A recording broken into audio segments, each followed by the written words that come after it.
ki jai. Shri Govinda Gopinath Madan Mohan Ju ki jai. Nitya Lila Pravishtam Vishnupad Ashutara Shata Shishimar Bhaktivedānta Nārāyaṇa Gosvāmī Mahārāja Śrīla Gurudeva ki jai. Nitya Lila Pravishtam Vishnupad Ashutara Shata Shishimar Bhaktivedānta Vamana Gosvāmī Mahārāja ki jai. Nitya Lila Pravishtam Vishnupad Ashutara Shata Shishimar Bhaktivedānta Swami Mahārāja Śrīla Prabhupada ki jai. Nitya Pravishtam Vishnupad Ashutara Shata Shishimar Bhakti Pragyan Keshav Goswami Maharaj ki jai. Nitya Pravishtam Vishnupad Ashutara Shata Shishimar Bhakti Siddhanta Saraswati Goswami Prabhupada ki jai.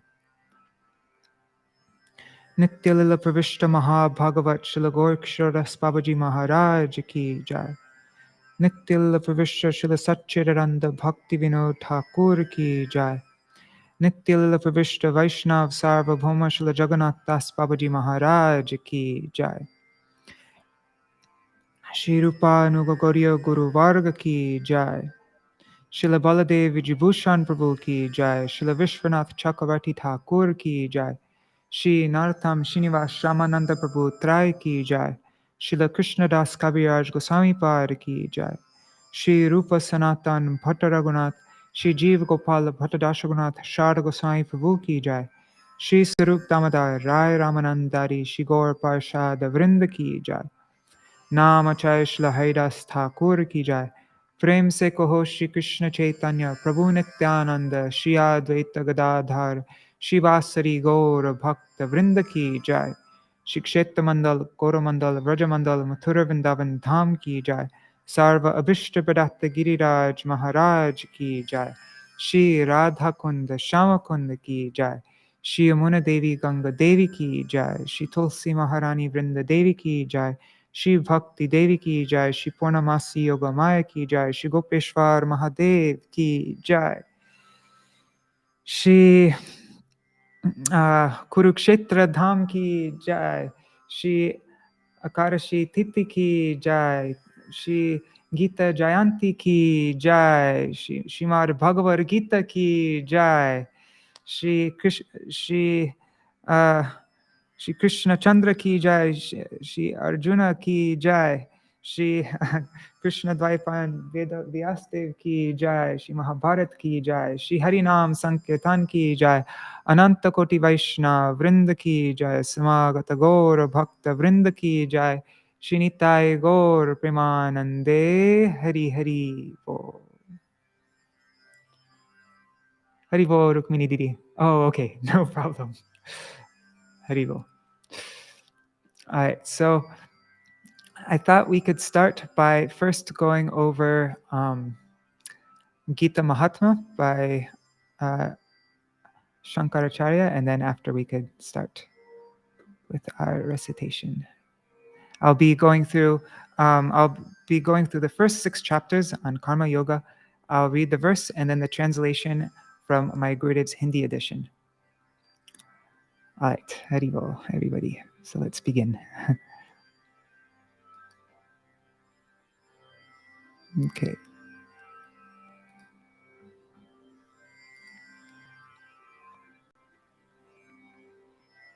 Okay. So Bhagavad-gītā Mahatma by Adi Shankaracharya.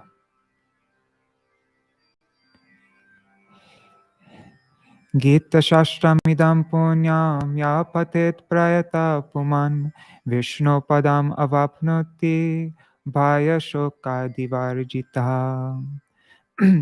One who, with a regulated mind, recites with devotion this Bhagavad-gītā scripture, which is the bestower of all virtue, will attain to a holy abode such as Vaikuntha, the residence of Lord Vishnu, which is always free from the mundane qualities based on fear and lamentation. Gita dhyayana shilasya pranayama parasya cha naiva santi hi papani purva janma kritani cha. If one reads Bhagavad-gītā very sincerely and with all seriousness, then, by the grace of the Lord, the reactions of his past misdeeds will not act upon him. Maline ochanam pungsam jalasnanam dine dine sakrid gita snanam sangsara malanashanam. One may cleanse himself daily by taking a bath in water, but if one takes a bath even once in the sacred Ganges water of Bhagavad-gītā, for him the dirt of material life is altogether vanquished. Gita sugita kartavya kim shashtavistarai yasvayam parmanabhasya mukha parmad vinishrita. Because Bhagavad-gītā is spoken by the Supreme Personality of Godhead, one need not read any other Vedic literature. One need only attentively and regularly hear and read Bhagavad-gītā. In the present age, people are so absorbed in mundane activities that it is not possible for them to read all the Vedic literatures. But this is not necessary. This one book, Bhagavad-gītā, will suffice. Because it is the essence of all Vedic literatures, and especially because it is spoken by the Supreme Personality of Godhead. Bharatamrita sarvasvam Vishnu Vaktrad Vinishritam Gita Gangodakam Pitva Punarjanma Navidyate. By drinking the Ganges water, the divine quintessence of the Mahabharata emanating from the holy lotus mouth of Lord Vishnu, one will never take rebirth in the material world again. In other words, by devotionally reading the Gita, the cycle of birth and death is terminated. This is a very famous verse. Our acharyas always quote this one. Sarvo panisho gavo dogda gopalanandana parto vatsa sudhir bhokta dogdam gitam ritam mahat. All the Upanishads are like a cow, and the milker of the cow is Lord Shri Krishna, the son of Nanda Maharaj. Arjuna is the calf. The beautiful nectar of the Gita is the milk. And the fortunate devotees of fine theistic intellect are the drinkers and enjoyers of that milk. Ekam shastram devaki putra gitam, eko devo devaki putra eva, eko mantrastasya namaniyani, karmapyakam tasya devasya seva. There need be only one holy scripture, the divine Gita sung by Lord Shri Krishna, only one worshipable Lord, Lord Shri Krishna, only one mantra, his holy names, and only one duty, devotional service unto that supreme worshipable Lord, Shri Krishna. Okay, so let's begin. The reason why I'm so late is because I was removing all the purports from, I wanted to read my Gurudev's translation from my Gurudev's edition of Gita, so I removed all the purports, and it took me a really long time for all the verses. But I thought before we start, actually, let's read the prelude to the Mahabharata war to give some context. This is also from my Gurudev's Hindi edition of Bhagavad-gītā. Prelude to the Mahabharata war. King Shantanu was a famous and influential emperor in the Kuru dynasty, and he was most chivalrous and religious. His wife Ganga Devi gave birth to a son named Bhishma, who was a personal expansion of the eighth Vasu. However, she disappeared after the birth of the child due to particular circumstances. Later, while the king was on a hunting expedition, he saw an incomparably beautiful princess named Satyavati at the home of Dasaraj, the king of the Nishadas. This princess had actually been born of the semen of Uparichara Vasu from the womb of a fish, and the king of Nishada had nourished and nurtured her as if she were her own daughter. Mahārāja Santanu asked the king for permission to marry Princess Satyavati, and Dasaraj consented on the condition that the child born from her womb would be the sole heir to Shantanu's kingdom. Mahārāja Santanu, however, did not accept this condition and returned to his capital. When Prince Bhishma heard about this, he wanted to fulfill his father's desire. He therefore took a great vow to remain a lifelong brahmachari to ensure that Satyavati's son would indeed succeed the kingdom. Shantanu was thus able to marry Satyavati. In return, he gave Bhishma the boon that he could die according to his own desire. Satyavati bore Mahārāja Santanu's two sons, Chitrangada and Vichitravirya. After Maharaj Santanu's death, Bhishma made Chitrangada successor to the throne, but Chitrangada died untimely, and Vichitravirya ascended the throne.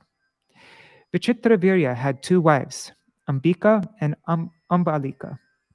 Yet he died at a young age without fathering any children. Mother Satyavati was doubly distressed because the death of her sons left the dynasty with no heir. She summoned her first son, the great sage Vedavyas, simply by remembering him.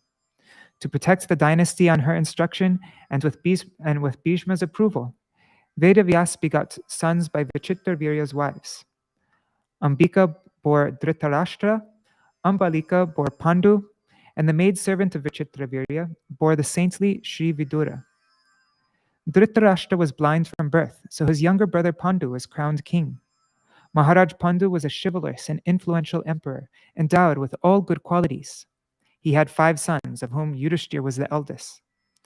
Of Dhritarashtra's 100 sons, Duryodhan was the eldest. By the influence of time, King Pandu died while all the princes were quite young. So grandfather Bhishma enthroned Dhritarashtra and made him responsible for protecting the kingdom until the princes grew older. When the 5 Pandavas and the sons of Dhritarashtra, headed by Duryodhan, reached maturity, a great conflict arose concerning who would succeed the royal throne. King Dhritarashtra favored his sons and wanted Duryodhan to be king by fair means or foul. However, the highly religious grandsire Bhishma could not allow this, being pressured from other respected personalities and citizens. Duryodhan, who was born from a portion of Kali, was extremely wicked and irreligious by nature, and he wanted to be the sole monarch without opposition. To this end, he made various conspiracies to kill the Pandavas, all with the secret consent of King Dhritarashtra.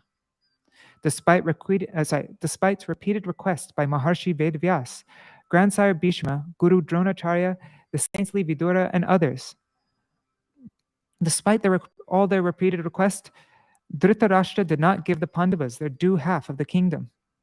However, for external show, he crowned Yudhishthir crown prince of Hastinapur and sent him to Varanavat, where Duryodhan planned to kill all the Pandavas by setting fire to a newly built palace.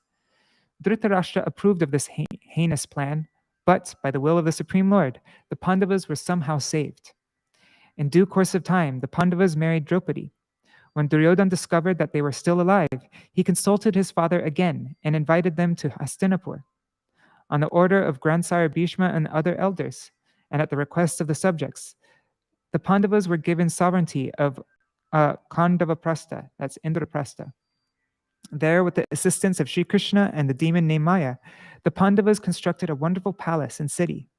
Within a short time, they conquered the almighty kings of India and performed a great Rajasuya Yajna. King Dhritarashtra and Duryodhan became extremely jealous of the Pandavas as a result of the opulence and success of this yajna, and they conspired to defeat them in a gambling match. They took the Pandavas' entire kingdom and forced them into 12 years of exile, and then for 1 more year, they had to live incognito. After this prolonged ordeal, Dhritarashtra and Duryodhan still did not return the Pandavas their kingdom. As the Pandavas' ambassador, Sri Krishna himself went to Hastinapur and conveyed the request that Duryodhan should at least give them 5 villages. Duryodhan, however, remained unmoved and would not compromise. He told Krishna, "What to speak of 5 villages? I will not even give the Pandavas enough land to hold the tip of a needle unless they defeat me in battle." Bhagavan Sri Krishna appeared in order to establish religion, to protect the saintly persons, and to annihilate the demons. In the course of the Mahabharat battle, he used Arjuna and Bhima as instruments to assist him in his plan to relieve the enormous burden weighing heavily upon the earth. Chapter 1. One second. Actually, I think it would be nice if I put all this on a separate Word doc and then we can see where we are. Right? That would be nice to see our progress, like how much is left. So just give me a second here. Oh, shoot.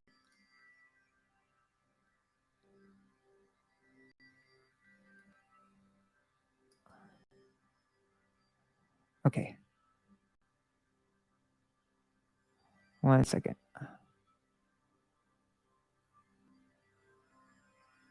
Oh, that might be a nice thing to do. We can read a summary of each chapter before we start it. Yeah, let's do that. But I'll 1 second. Sorry. Okay. There. I'm gonna make a new Word doc. Okay.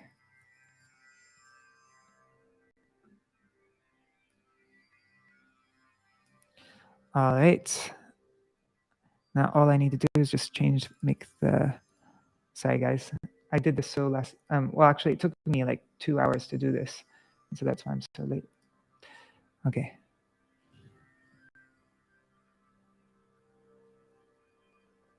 Okay.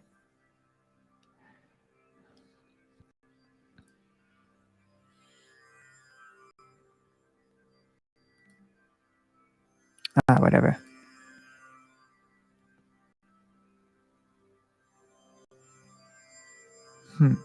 Looks like they didn't include the table of contents in here. Oh, no, they did. Okay, so let's read the first section. Okay. Chapter 1, Sainya Darshan, Observing the Armies. Śrīmad Bhagavad-gītā consists of 18 chapters which culminate in the message of bhakti, or devotion to the Supreme Lord. From Arjuna's behavior on the battlefield, it seems that he is immersed in lamentation. Krishna explains the eternal function of the soul, that the eternal function of the soul has nothing to do with the function of the body, dynasty, and caste, although those who falsely identify the body as the real self cannot understand this. As long as the living entity remains bound by Maya, the deluding material energy, and misidentifies his body as his self, he is forced to undergo the miseries of lamentation, delusion, fear, and so on. It is therefore imperative that he accepts the shelter of the spiritual master who is conversant with the truth. These are my Gurudev's summaries of each. So let's begin.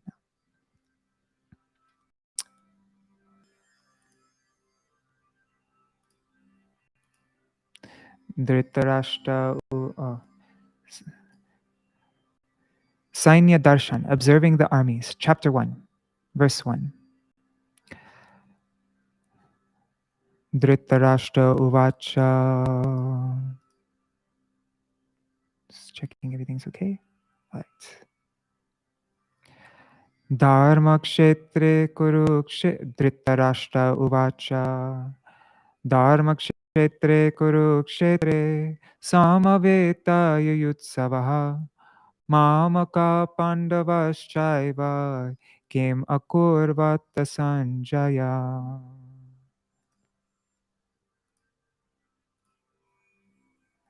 King Dhritarashtra said, O Sanjay, what did my sons and the sons of Pandu do, having assembled on the sacred land of Kurukshetra, desiring to fight?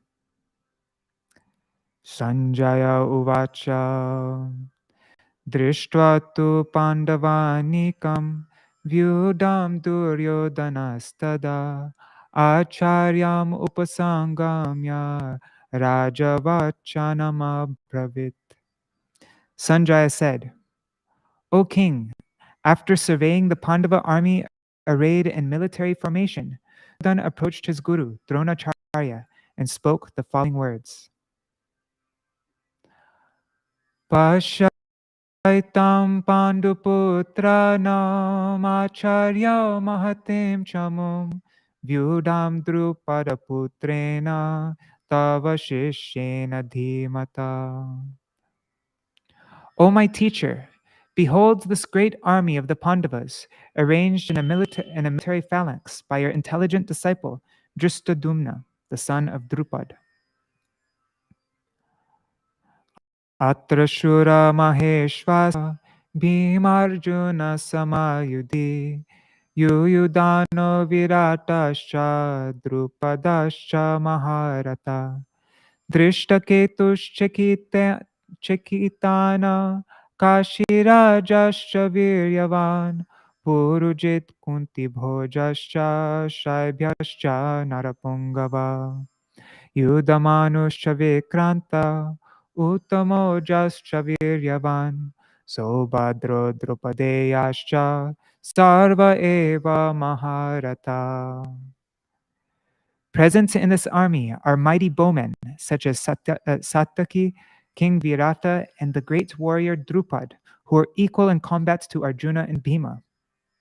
Also present are Drishtaketu and Chekitana, the heroic king of Kashi, Purujit, Kunti Bhoja, the most valiant Shaibya, and other noble men such as the victorious Yudhamanyu, the heroic Uttamoja, and Abhimanyu, as well as Pratibindya and the other sons of Draupadi. All of these Maharathis who can fight against all of these are Maharathis who can fight against huge opposition.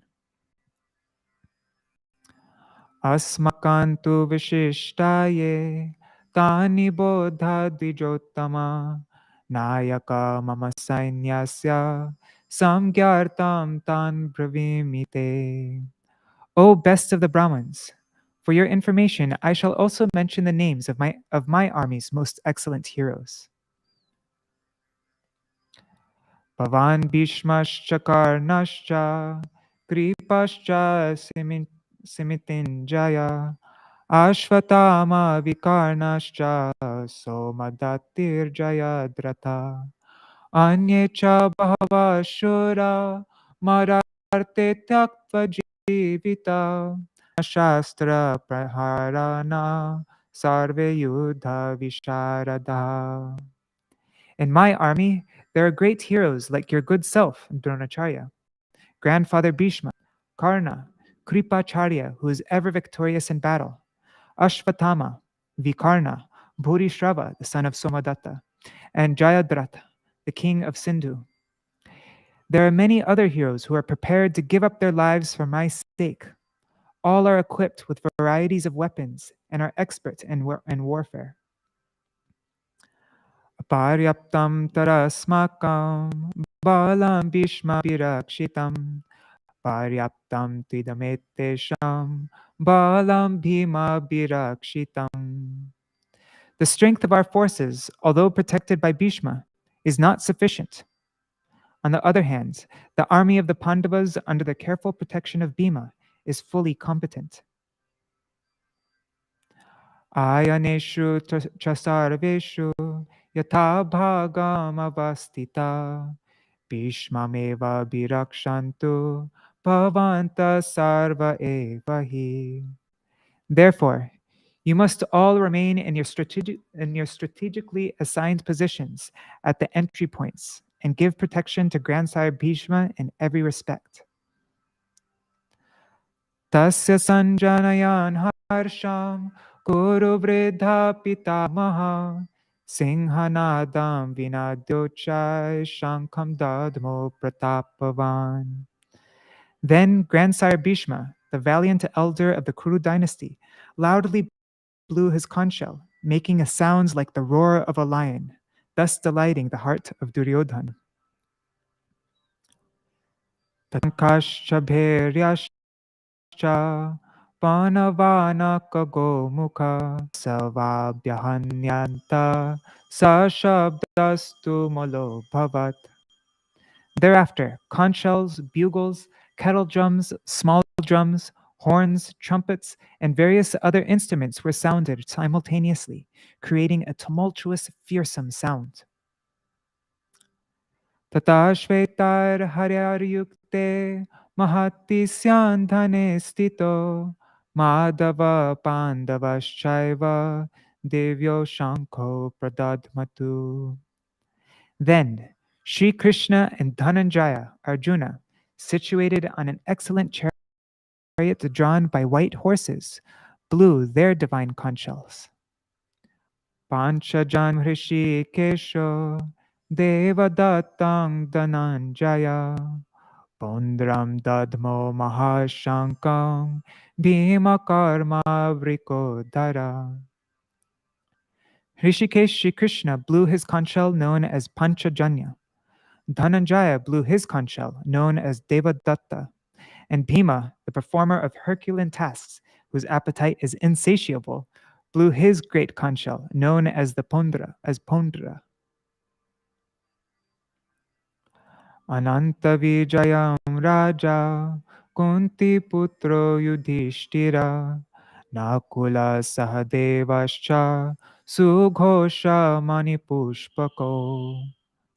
Maharaj Yudhishthir, the son of Kunti, blew the conch shell named Ananta Vijay. Nakula blew the Sughosha conch. Dev blew the conch known as Mani Pushpaka.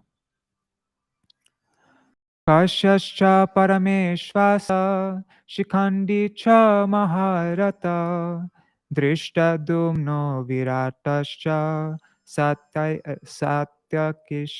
Parajitaha Dropado Dropadeyascha Sarvasha Prithvipat Sobhadrascha Mahabahu Shankandadmu Pratak Pratak.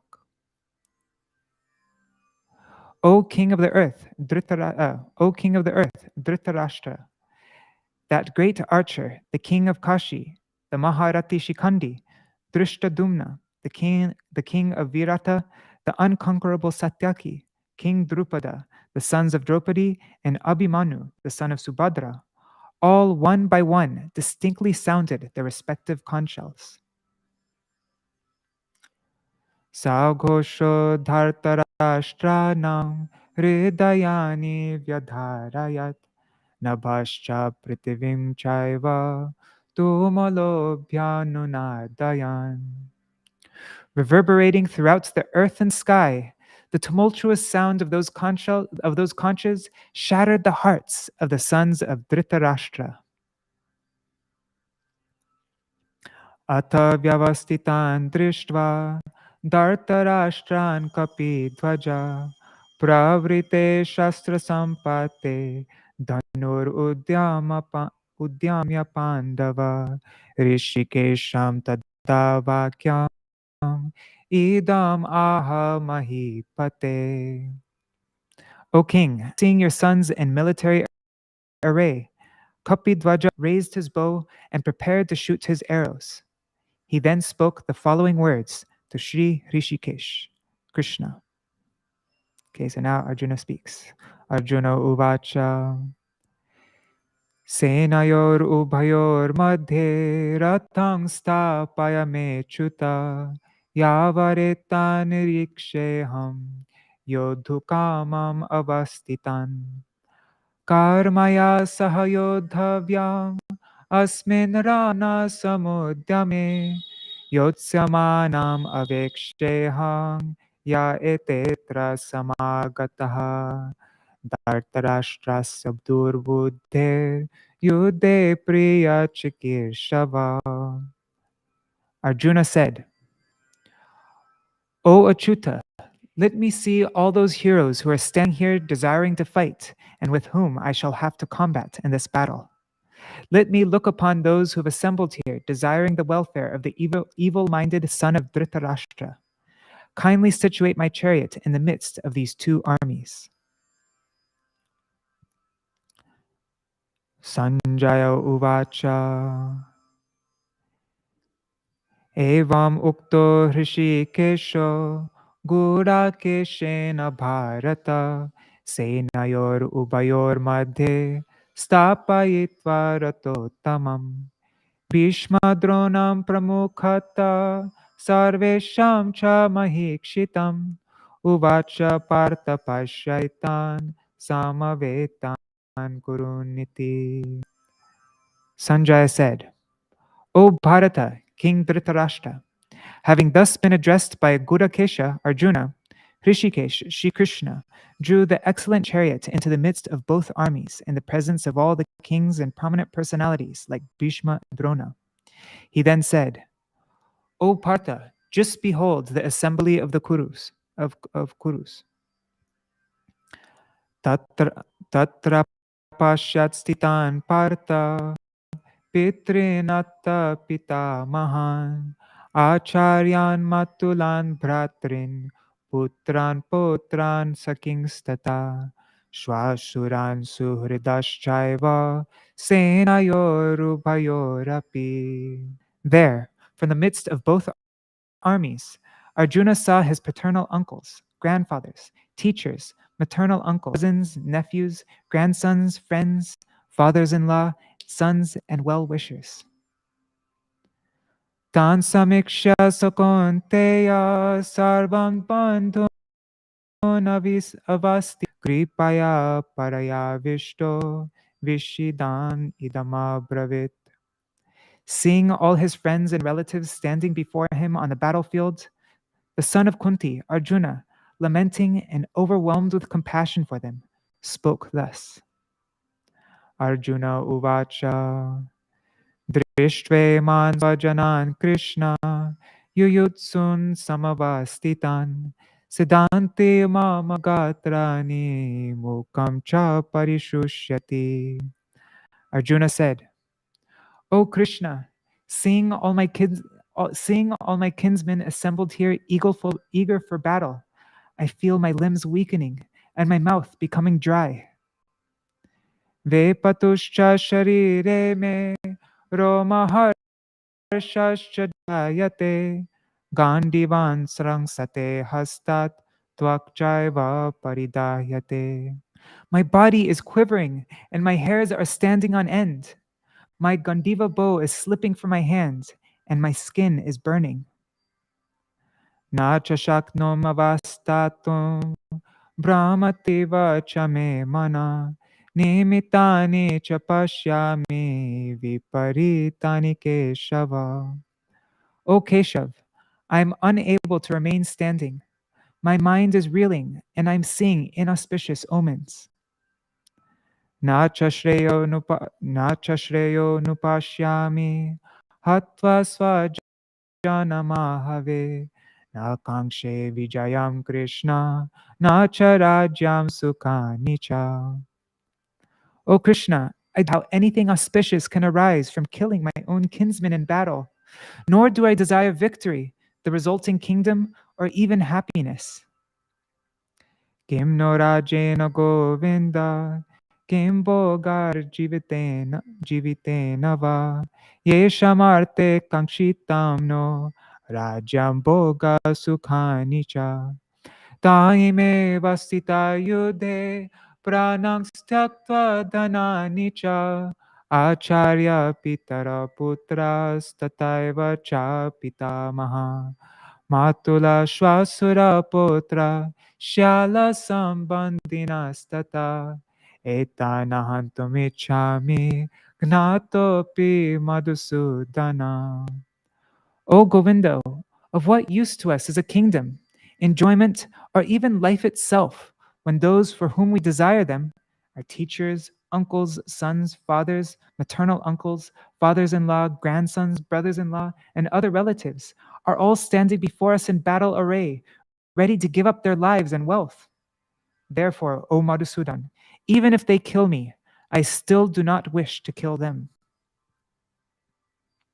Api trailokarajasya heto kim no mahikte nihatya dharta rashtrana kapriti syaj janardana. O Janardan, if we kill the sons of Dhritarashtra, even for the sake of sovereignty over the three worlds, what to speak of this earth, what joy shall we receive? Papameva shayedasman hatvaita natatayina tasmanarha vayam hantum dhartarashtran sabandhavan swajanam hi katam hatva sukhina syama madhava. O Madhav, sin will take shelter of us because of killing all these aggressors. Therefore, it is improper to kill Duryodhan and our other relatives. How can we be happy by slaying our own kinsmen? Oops.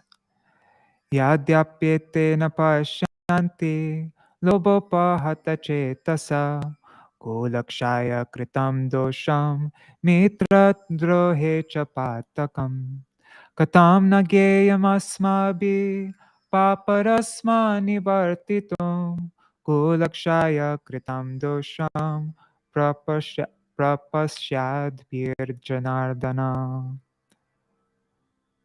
O Janardhan, the intelligence of Duryodhan and others have been polluted by greed to attain the kingdom.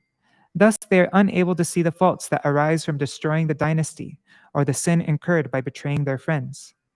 But since we are in knowledge of these faults, Why do we not consider the situation and refrain from such improper acts?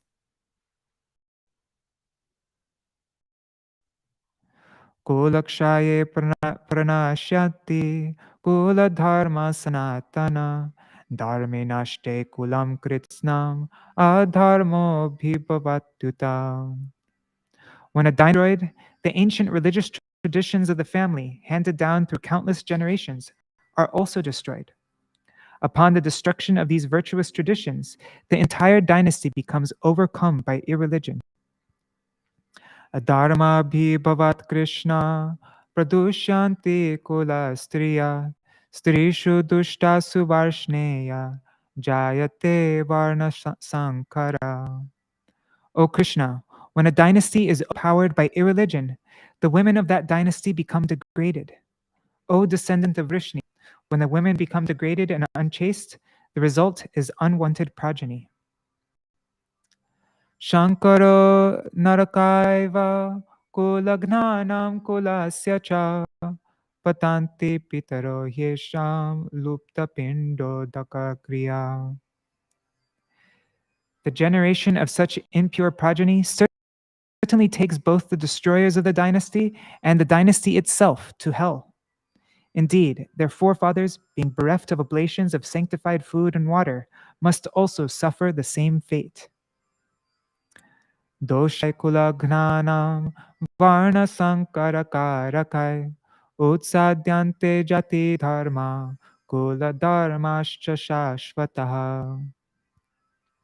Due to the evil deeds of these destroyers of the dynasty, the teachings of religious principles, which accord with timeless family traditions, sink into oblivion. Utsana kula dharmanam manusyanam janardana naratam vaso bhavatitanushrushruma. O Janardana, Shri Krishna, I have heard through disciplic succession that those who are devoid of the religious principles of their dynasty suffer in hell for an unlimited period of time. Aho bata mahat papam kartum vyavasita vayam yad raja sukalobhena hantum swajanamudyata.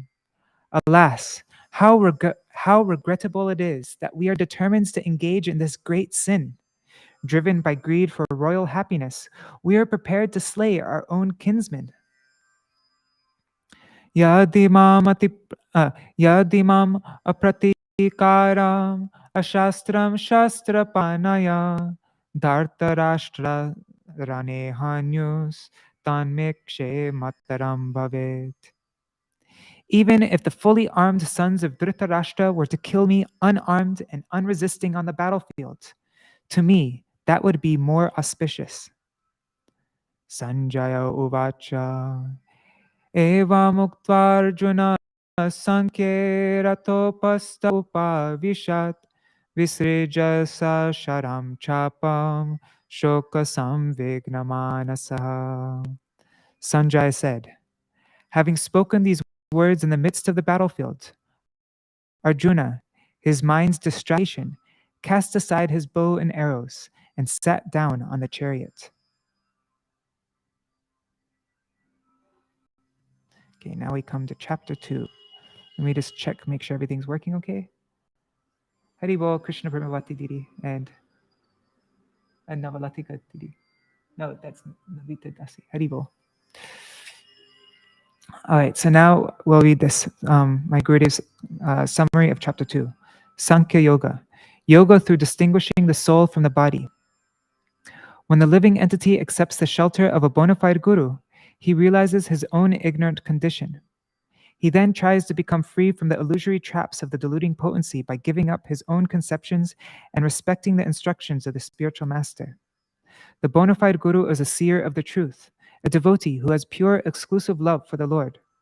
Therefore, he is free from the 4 defects of illusion, error, imperfect senses, and deception. When a practitioner of bhakti hears instructions from the lotus mouth of the all-merciful spiritual master, he understands the difference between the soul and the material body. He also realizes the ill effects of sense enjoyment and becomes attracted to hearing the conceptions, characteristics, and glories of the sages, whose minds are fixed in transcendence.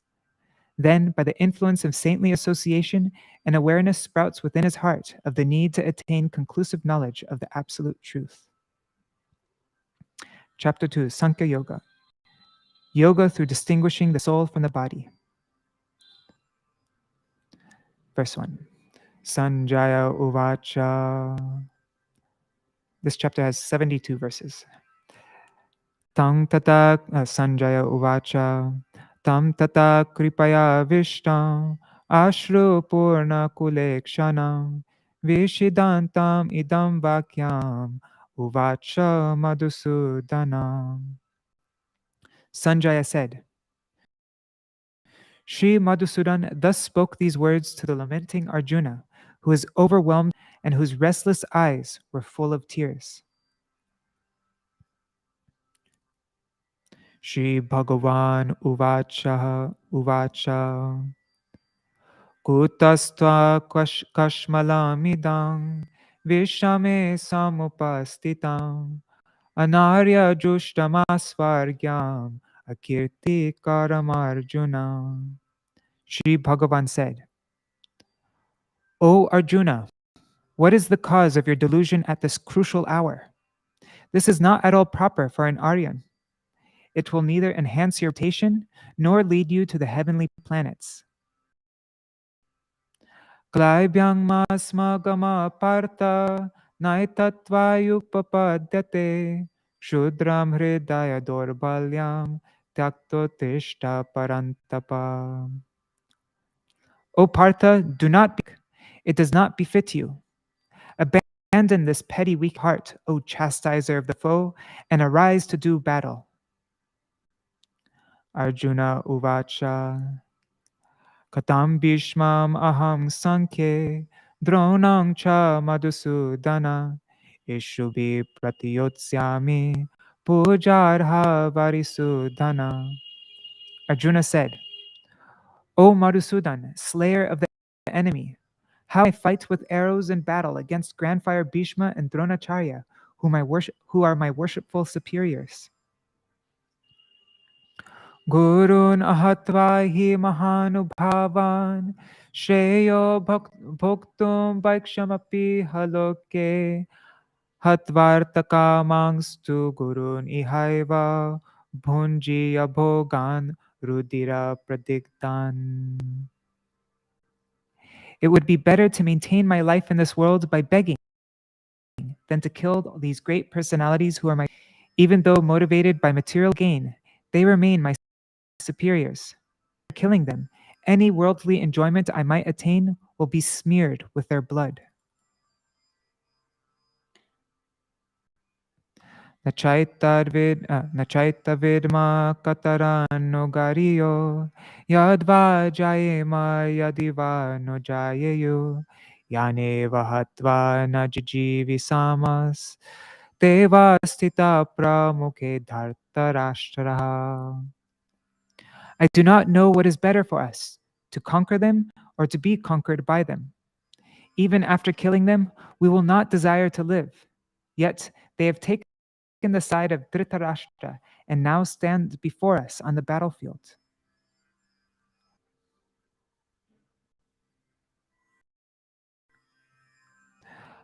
Karpanya dosho pahata sabhava prechami tvam dharma samudha chetha yachreyasyan nishchitan bruhitan me shishyasteham shadimam tvam prapannam. I, who have been overwhelmed by cowardice, having put aside my natural heroic nature and having become bewildered about how to ascertain my true duty, I am requesting you to tell me clearly what is auspicious for me. I am your disciple and have taken shelter of you. Therefore, kindly bestow pertinent instruction upon me. Nahi prapashyami mama panudyad yacho kamucho shanam indriyanam avapya bhumav asapat namridam rajyam suranam apichadipatyam. Even if we attained an unrivaled and prosperous kingdom on earth, with sovereignty over the demigods, I do not see any way to dispel this lamentation which is drying up my senses. Sanjaya uvacha evam uktva hrishikesham gurākesha parantapa nayotsa iti govindam uktva tushnim babhuvaha. Sanjaya said, after speaking these words, Gurākesh Arjuna, the subduer of his foes, said to Shri Krishna, O Govinda, I shall not fight, and fell silent.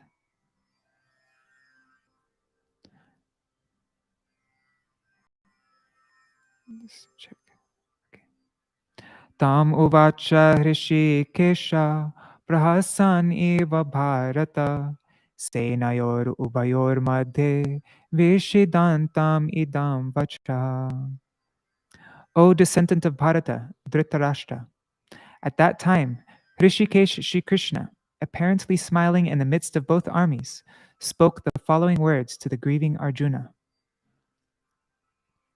Shri Bhagavan Uvacha Ashochan Anvashocastvam Pragyavadangscha Bhashase Gatasun Agatasungscha Nanushochanti Pandita.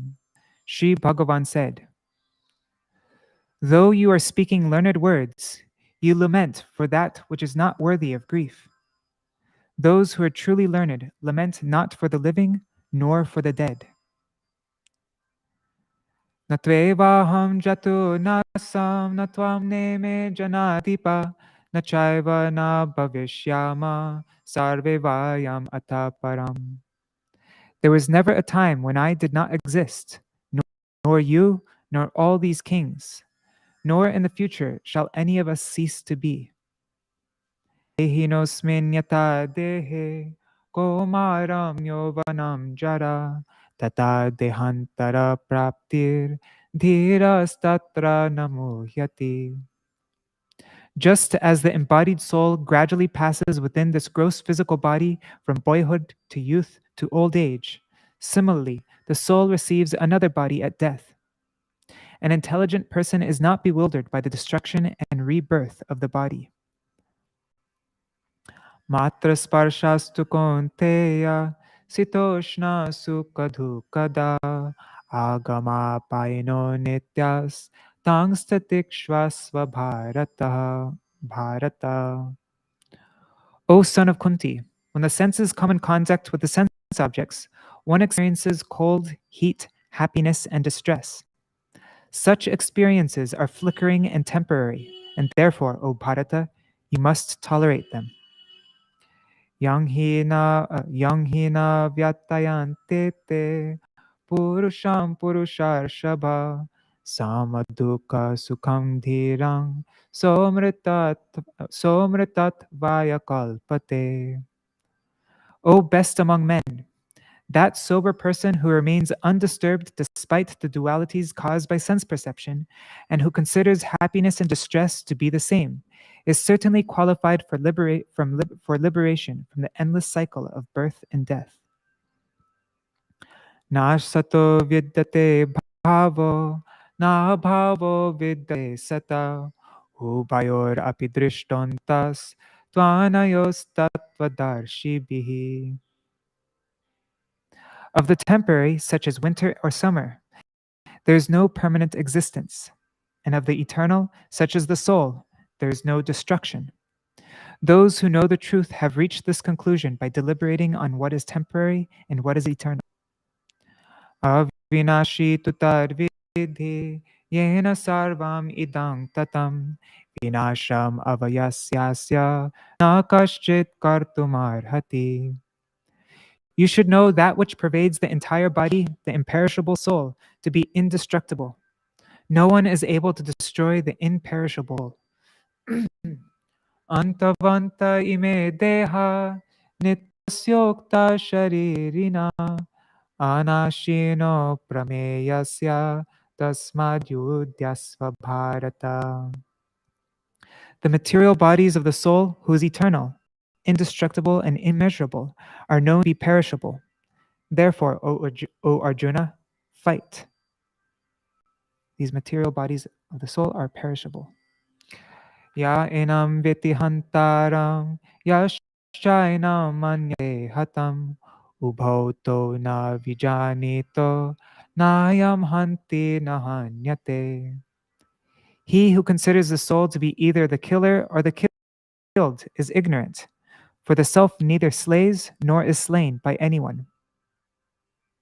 Na jayate mriyate va kadachin nayam bhutva bhavita va na bhuya ajo nitya shashvato yang purano na hanyate hanyamane sharire. The soul neither takes birth nor does he die, nor is he affected by the repeated growth and dwindling of the body. He is unborn, eternal, and ever existing. Though primeval, he remains ever youthful. When the body is destroyed, the soul annihilated. Veda vinashinam nityam ya enam ajama vyayam katam sa purusha partha kam ghata yati hantikam. O Partha, how can a person who knows the soul to be eternally birthless, immutable, and indestructible kill anyone or cause anyone to be killed? Vasangsi jirnani yata vihaya navani kainanti naroparani tata sharirani vihaya jirnanyanyani samyati navani dehi. Just as a person discards his old garments and acquires new ones, the soul similarly gives up old bodies and accepts new ones. Nainam chindanti shastrani, nainam dahati pavaka, na chainam kledayantyapo, na shoshayati maruta. The soul can never be pierced by any weapon, nor burned by fire, nor moistened by water, nor dried by the wind. Achedoyam adahuyoyam akledo shosha evacha nitya sarva katasthanur achaloyam sanatana avyaktoyam achintoyam avikaryoyam uchyate tasmad evam viditvainam nanushochitumarhasi. The soul is indivisible, insoluble, and cannot be burned or dried. He is eternal, all-pervading, permanent, non-moving, and ever-existing. He is unmanifest and inconceivable. Free from the 6 types of transformations, such as birth and death, he is immutable. After understanding the soul in this way, it is not proper for you to lament. Atachainam nitya jatam nityam va manyase mritam tatapi tvam mahabaho nainam shochitumarhasi. If, however, you think that the soul is perpetually born and perpetually dies, there is still no reason for you to grieve, O mighty armed one. Yahi dhruvo mrityur dhruvam janma mritasya cha tasmad apariharyarthe natvam shochitumarhasi. For one who is born, death is certain, and for one who has died, birth is certain. Therefore, it is not proper for you to grieve for that which is unavoidable. Avyaktadini bhutani vyaktamadhyani bharata avyakta nidhanyeva tatra ka paridevana.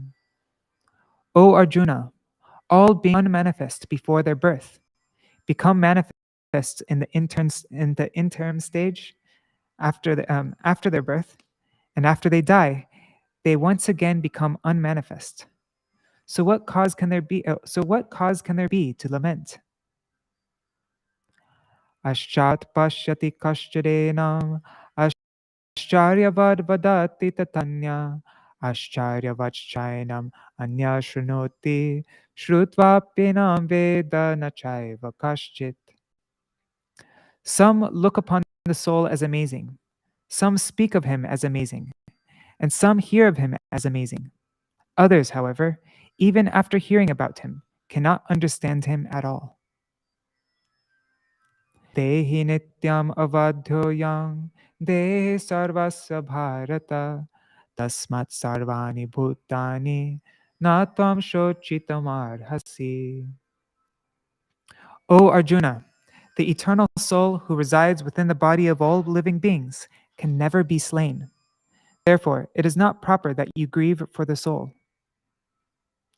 Sadharmam apichavikshya navikampitum dharmyadhi yudashreyo nyat kshatriyasya navidyate.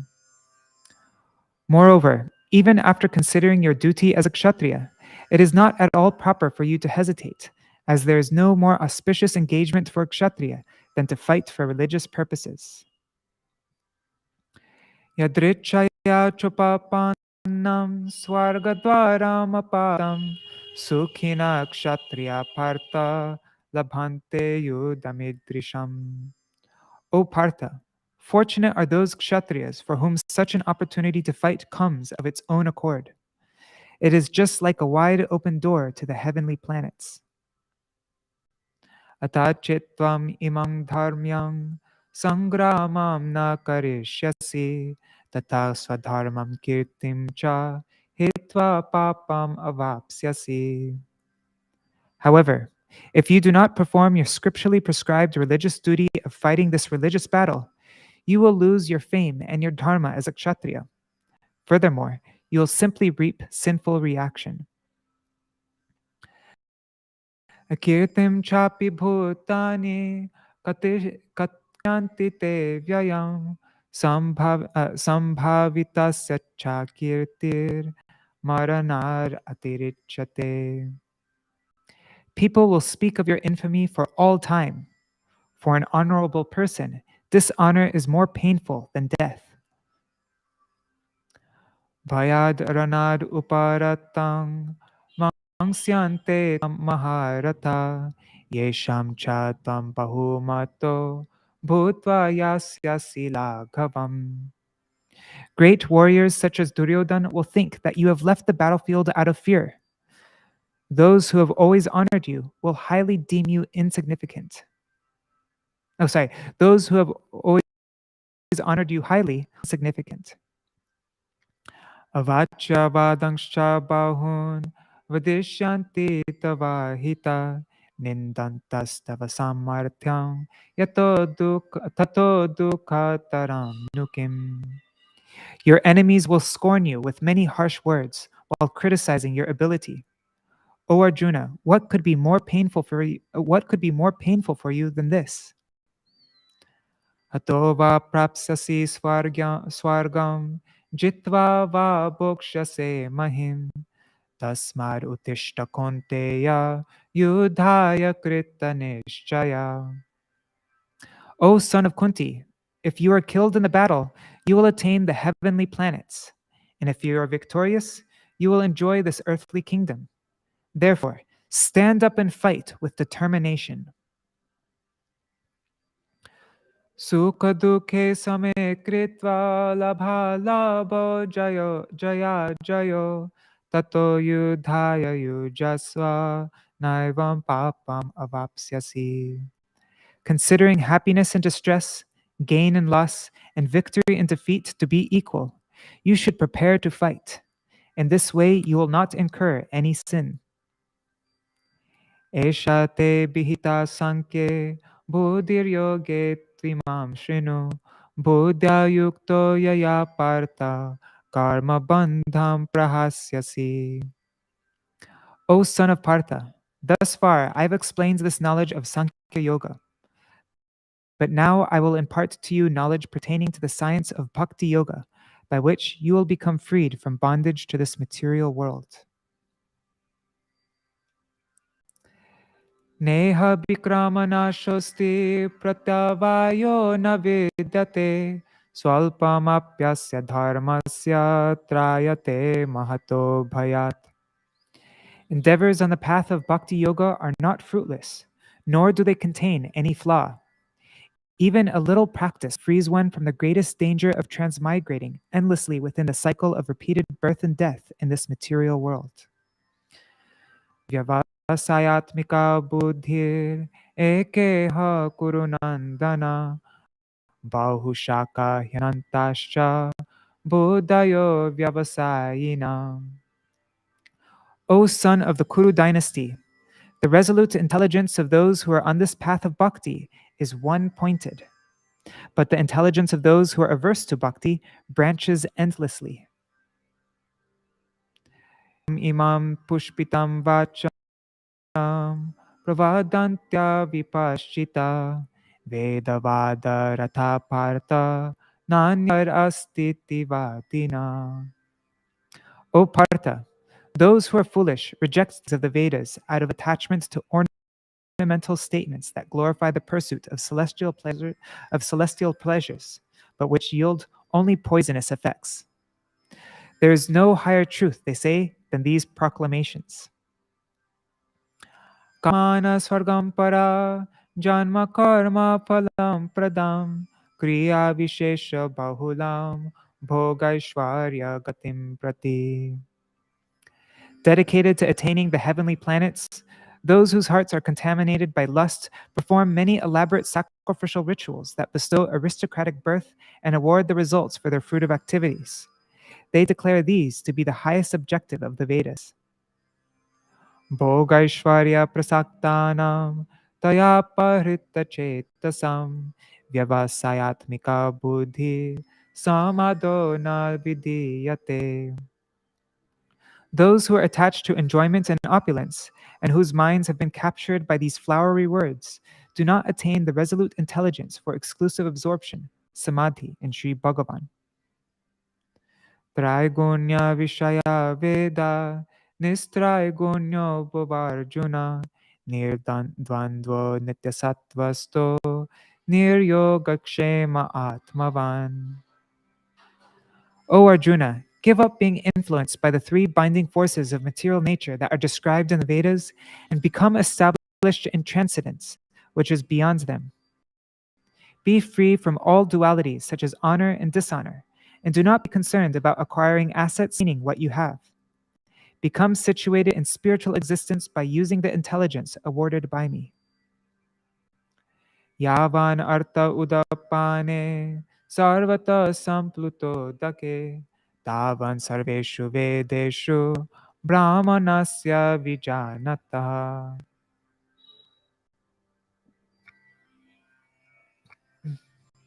Sorry. The various necessities served by many small wells can easily be served by a large lake. Similarly, whatever results are attained by the worship of various demigods, as described in the Vedas, can easily be attained through the worship of Sri Bhagavan by a Brahman endowed with devotion who knows the essence of the Vedas. Karmanyevadikaraste ma phaleshu kadachana ma karma phalahetur bhur ma te sangostva karmani.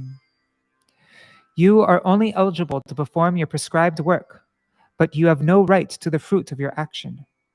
You should not consider yourself to be the cause of the result of your actions, nor should you become attached to neglecting your duties.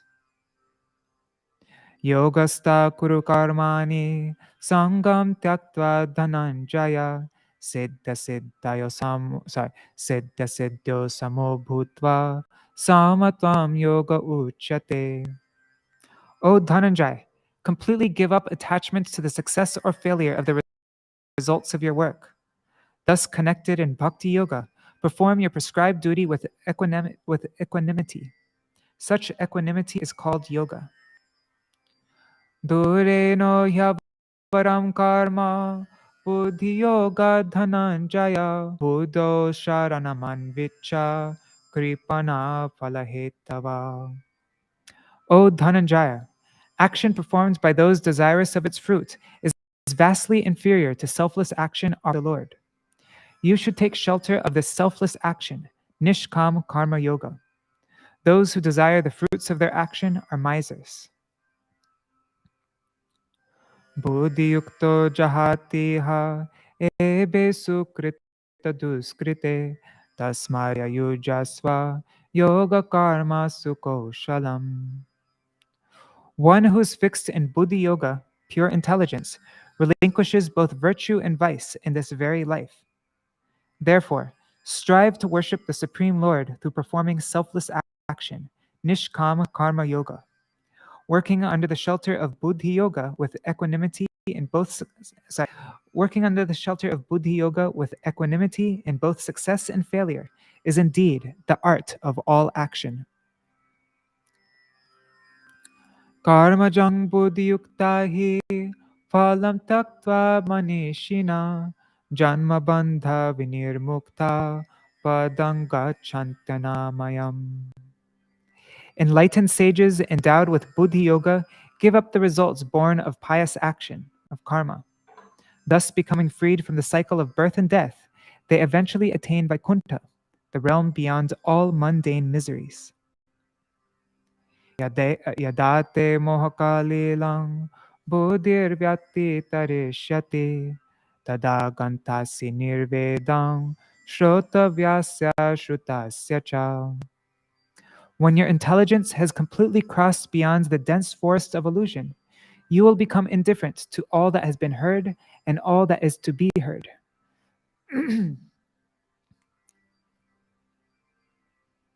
Shruti vipratipanne yadastasyati nishchala samadhavachala buddhis tada yogam avapsyasi.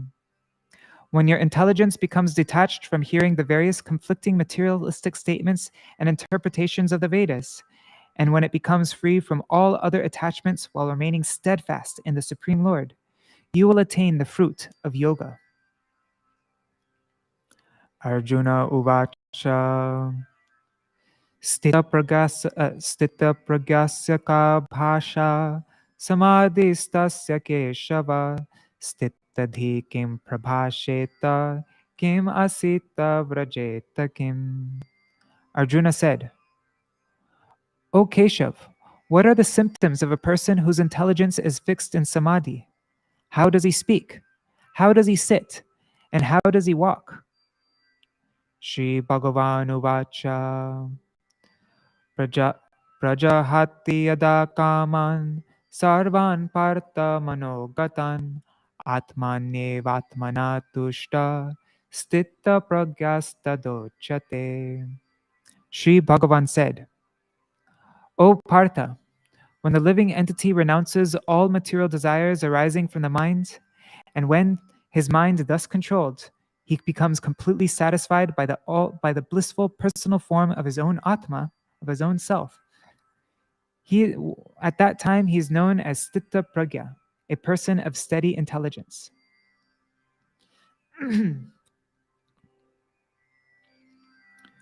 Dukeshvanudvignamana sukeshu vigata spriha vitaraga bhaya krodha stita dhir munir uchate.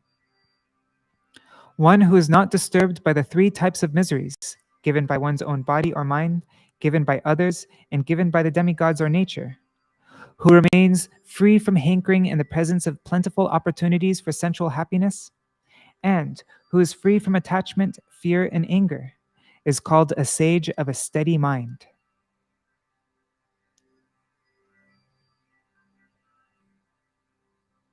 Ya sarvatra nabhi snehas tat tat prapya shubha shubham nati nadveshti tasya pragya pratishtat.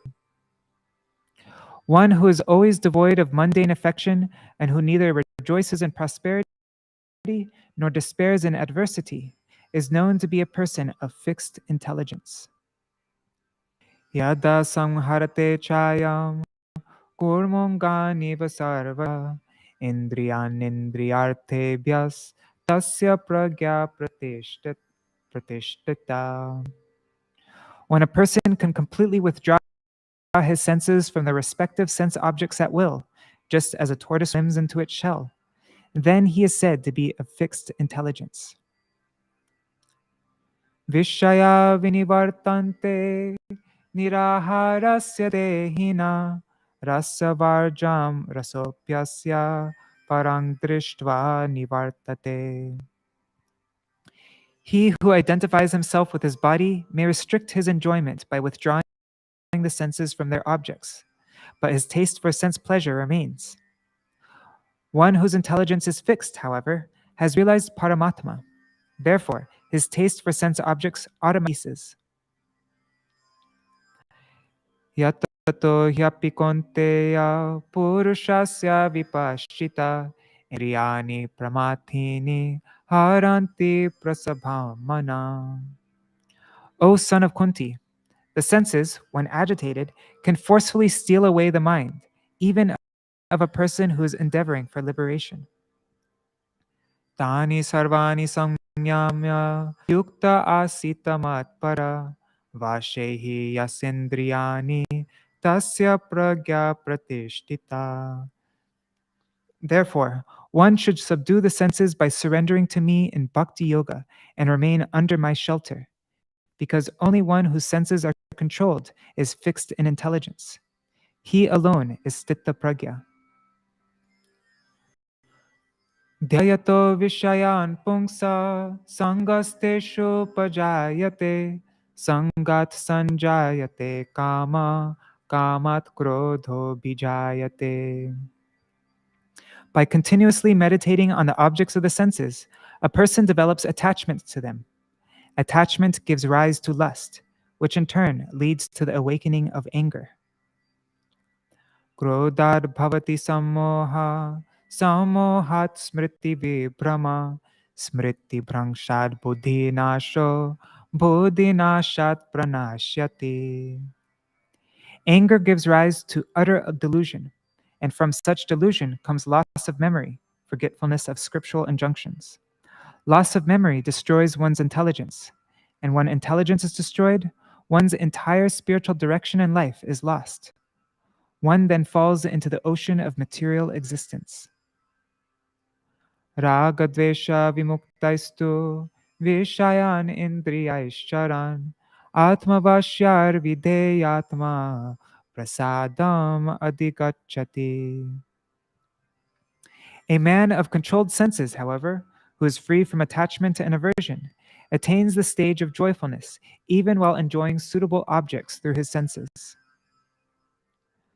Prasade sarva dukhanam hanirasyo pajayate prasanna chetaso hyashu buddhi paryavitishtate.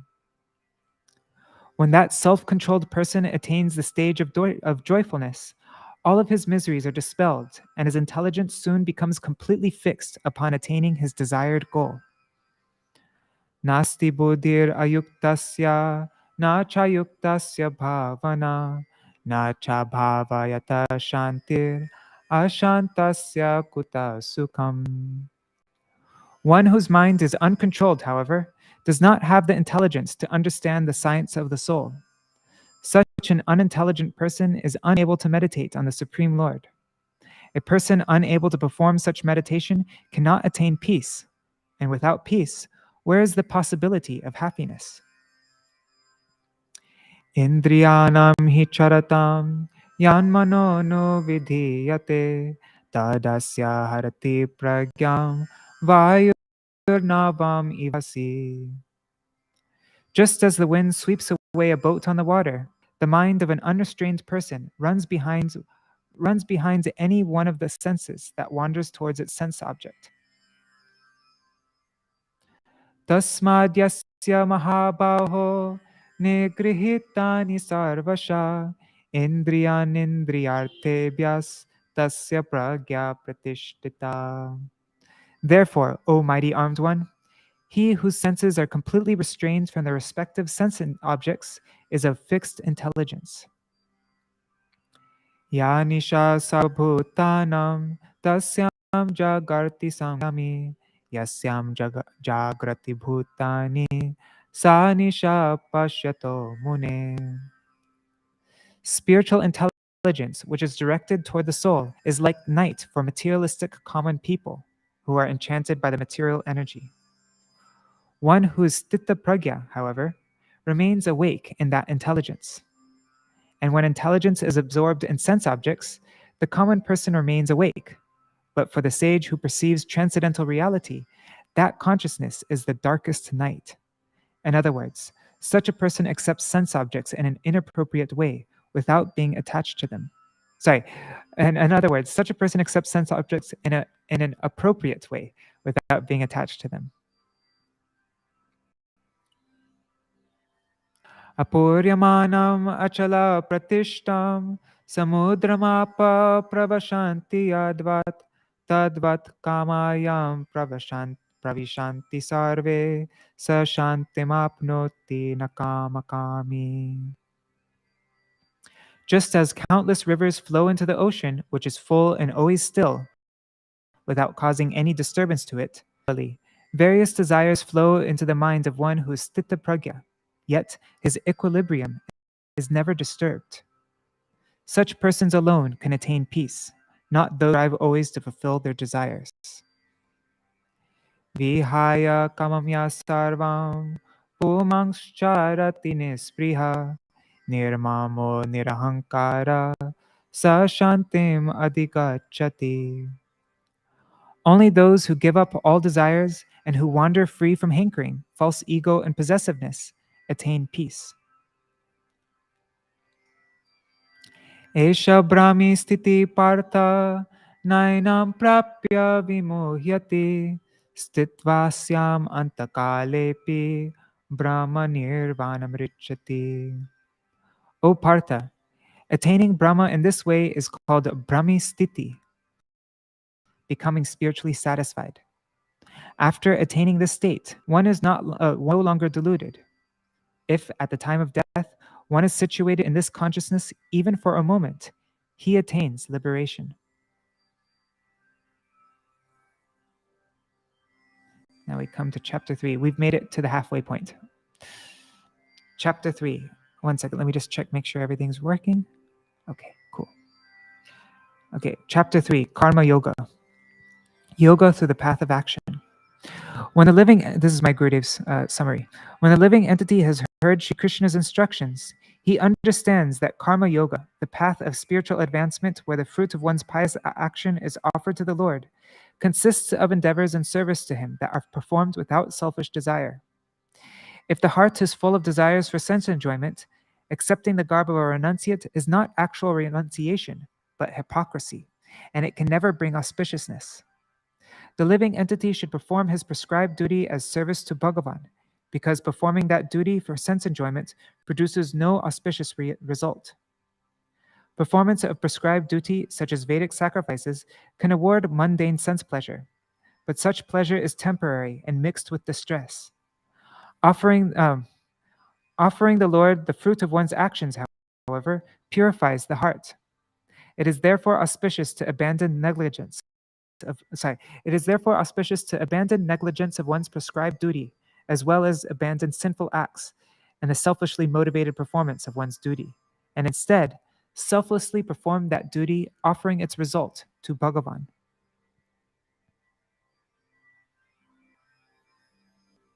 Chapter 3, Karma Yoga. Yoga through the path of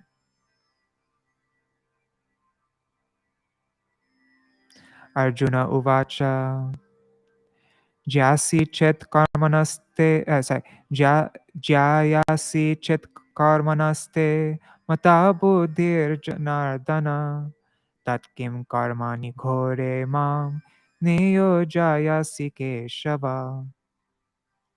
Arjuna said, O Janardhan, if you consider that intelligence related to bhakti is beyond the modes and thus superior to fruit of work, then why, O Keshav, are you engaging me in this ghastly activity of warfare?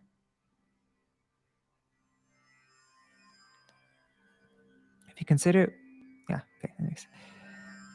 Vrene vavakyena buddhi mohayasi vame tarekang vadanishchitya yena shreyo hamapnuyam. My intelligence is somewhat bewildered by your apparent statements. Please, therefore, tell me decisively which path will be most auspicious for me. Sakam karma, the path of sakam karma, or bhakti, or nishkam karma, I think. Right, anyways.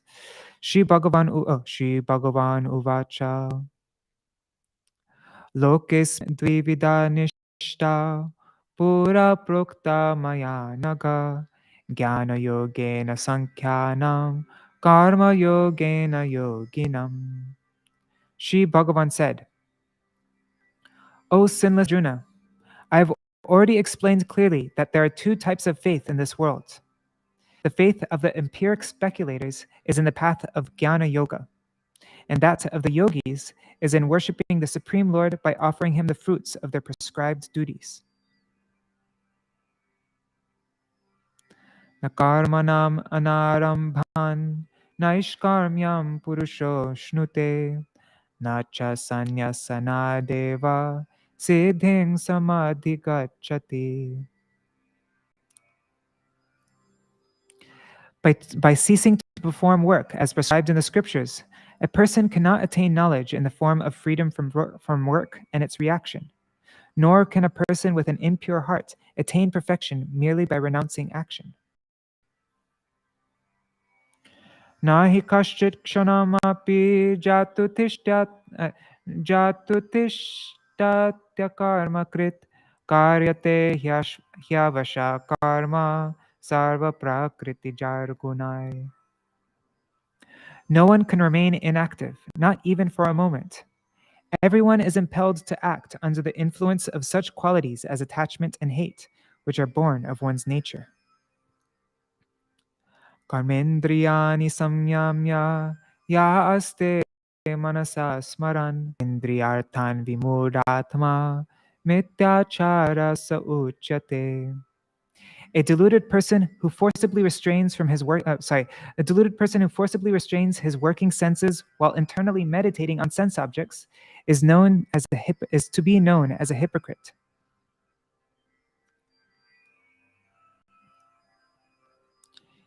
Yastvindriyani manasa niyam yara bhaterjuna karmendriyai karma yogam asakta savishishyate. But, O Arjuna, performs action with his working senses in accordance with the injunctions of the scriptures, who regulates his senses through the mind, and who is free from all fruit of desires, is superior. Niyatam kuru karma tvam karma johya karmana sharira yatrapi chate na prasiddher akarmana. Perform your prescribed duties, such as the chanting of the Gayatri mantra, because action is better than inaction. If you refrain from action, you will not be able to maintain your body.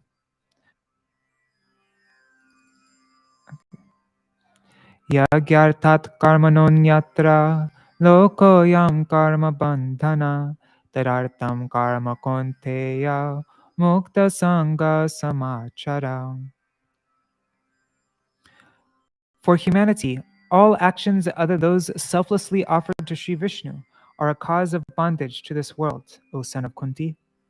Therefore, become free from all desires for the fruits of your actions and perform appropriate action solely for his satisfaction.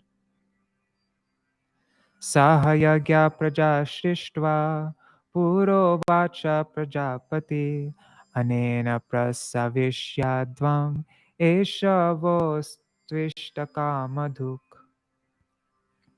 In the beginning of creation, Lord Brahma created Brahmans who were qualified to perform sacrifice. He then blessed them, saying, "May you prosper by this sacrifice, and may it fulfill all your desires." Devan bhavayatanena te deva bhavayantu va parasparam bhavayanta shreya param avapsyata. May you please the demigods by this sacrifice, and may they please you in turn by granting you your desired benefits. By satisfying one another in this way, you will attain supreme auspiciousness. Ishtan bogan hivo deva dasyante yagya bhavita taradatan apradayabhyo yo bhunkte stena evasa. Being pleased by your performance of sacrifice, the demigods will reward you by making arrangements for your desired enjoyment. Therefore, a person who enjoys the ingredients of therefore, a person who enjoys the ingredients the demigods have given without first offering them to the demigods is certainly a thief. Yagya Shishtashina Santo Mochante Sarvakil Bhunjate Te Tvagam Papa Ye Pachantyatmakaranat. Saintly persons who only accept the remnants of sacrifice become free from all sins. But those who cook grains and other foodstuffs for their own sake are sinners, and certainly eat only sin. Annar bhavanti bhutani parjanyad annasambhava yagyad bhavati parjanyo yagya karma samudbhava. All living beings are born of food grains, which are produced from rain. Rains fall because of the performance of sacrifice, and sacrifice is born of the performance of prescribed duties. Karma brahmodbhavam vidhi brahmakshara samudbhavan tasmat sarvagatam brahma nityam yagye pratishtitam. Know that such duties are prescribed within the Vedas, and that the Vedas originate from Bhagavan Achyuta. Therefore, the all-pervading absolute truth is always situated in the performance of yajna. Evam pravartitam chakram nanuvartayati haya aghayur indriyaramo mogam partam sajivati. O Partha, in this world, one who does not follow the cycle of action as prescribed in the scriptures delights in the senses and engages in sinful life. Thus, he lives in vain. Yastvatma ratireva syadatma triptashama. Yastvatma ratireva syad atma triptashcha manava atmanyeva cha santushtas tasya karyam navidyate. A person who delights in the self, however, and who remains contented and fully satisfied in the self, has no duties to perform. Naiva tasya krite nartho na krite neha kashchana na charva bhuteshu kaschirartha vyapashraya. For a person who is satisfied in the self, there is no pious benefit to achieve by performing prescribed duties in this world, nor is there any fault incurred by not performing them. For attaining his purpose, he does not feel the need to depend on any living being in the universe. Whatever. Tasmad asakta satatam karyam karma samachara asaktyo hyacharan karma param apnoti purusha. Therefore, always perform your prescribed duties without attachment. By working in this way, a person attains liberation from the endless cycle of birth and death. Karma naiva hi samsiddhim astita janakadaya loka sangrahamevapi sampashyan kartumarhasi. Saintly kings such as Janak attain supreme perfection by performing their prescribed by their sorry. Saintly kings such as Janak attains perfection by performing their prescribed duties. Therefore, from the perspective of setting an ideal for people in general, it is appropriate for you also to perform your prescribed duty. Yacharati shreshtas tattare vetaro jana sayat pramanam kurute lokastad anuvartate. Whatever behavior a great personality practices, common people follow, and whatever standards he sets, the whole world pursues. Na me partasti kartavyam trishu lokeshu kinchana na navaptam avaptavyam varta eva chakarmani. O Partha, I have no need to perform prescribed duties, karma, because there is nothing within the three worlds that I cannot attain, nor is there anything that I desire to attain. Still, I am always engaged in duty. Yadihyaham navarteyam jatu karmanyatantrita mama vartmanu vartante manushya partha sarvasha. O Partha, if I ever failed to vigilantly engage in my duty, common people would certainly follow my example in all respects. Utsideyur ime loka na kuryam karma ched aham sankarasya chakartasyam upahanyam ima prajaha.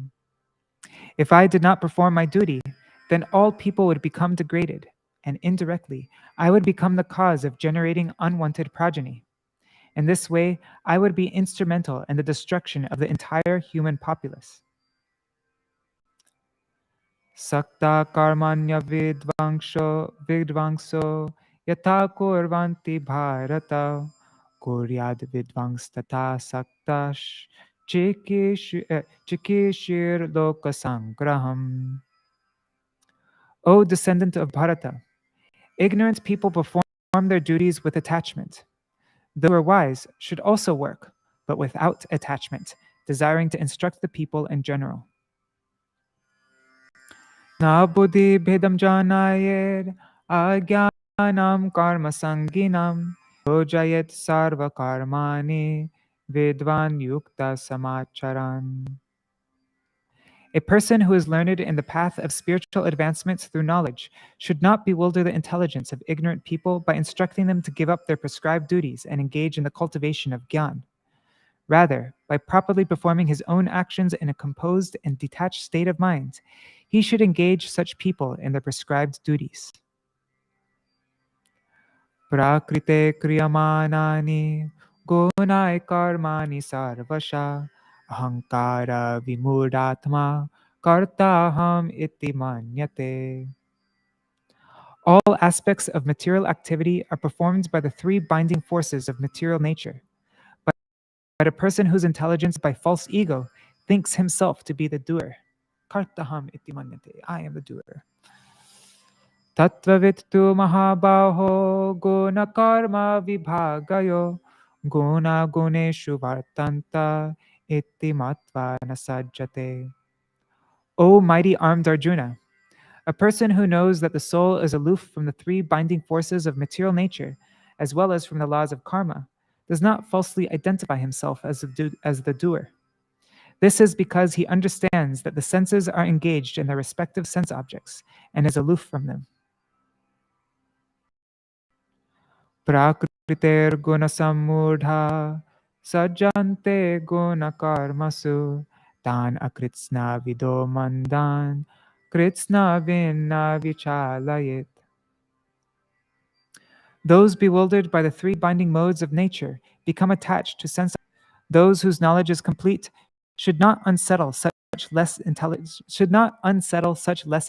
persons whose knowledge is incomplete.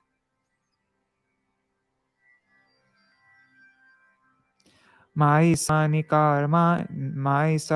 karmani sanyasya adhyatma chetasa nirashir nirmamo bhutva yudhyasva vigata jvara. With your mind fixed in the self, offering all your activities to me and being free from desire, possessiveness, and lamentation, fight.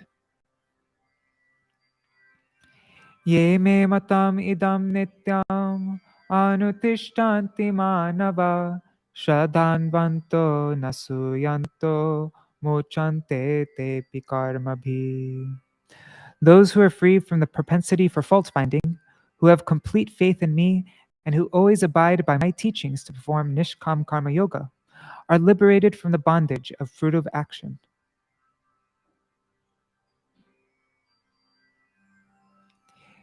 Ye tvetar abhyasuyanto nanutishtanti me matam sarvagyana vimudhangstan vidi nashtan achetasa. But know that those fault-finding persons who do not follow these instructions of mine become bereft of discrimination, cheated of all true knowledge, and ruined in their endeavors for spiritual perfection.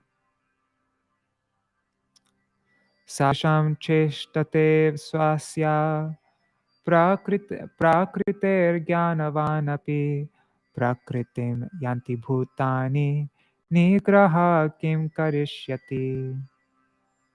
Even a man of knowledge acts in accordance with his natural disposition, for all beings follow their nature. What can be achieved by repression of the senses? Indriyasyendriyasyarthe ragadesho vyavastito tayor navasham agachet tohyasya paripantino. All the senses are helplessly controlled by one's attachment and aversion to their respective objects. Therefore, one should never come under their sway because such one should never come under their sway because such attachment and aversion are impediments for the sadhak's progress upon the path of auspiciousness.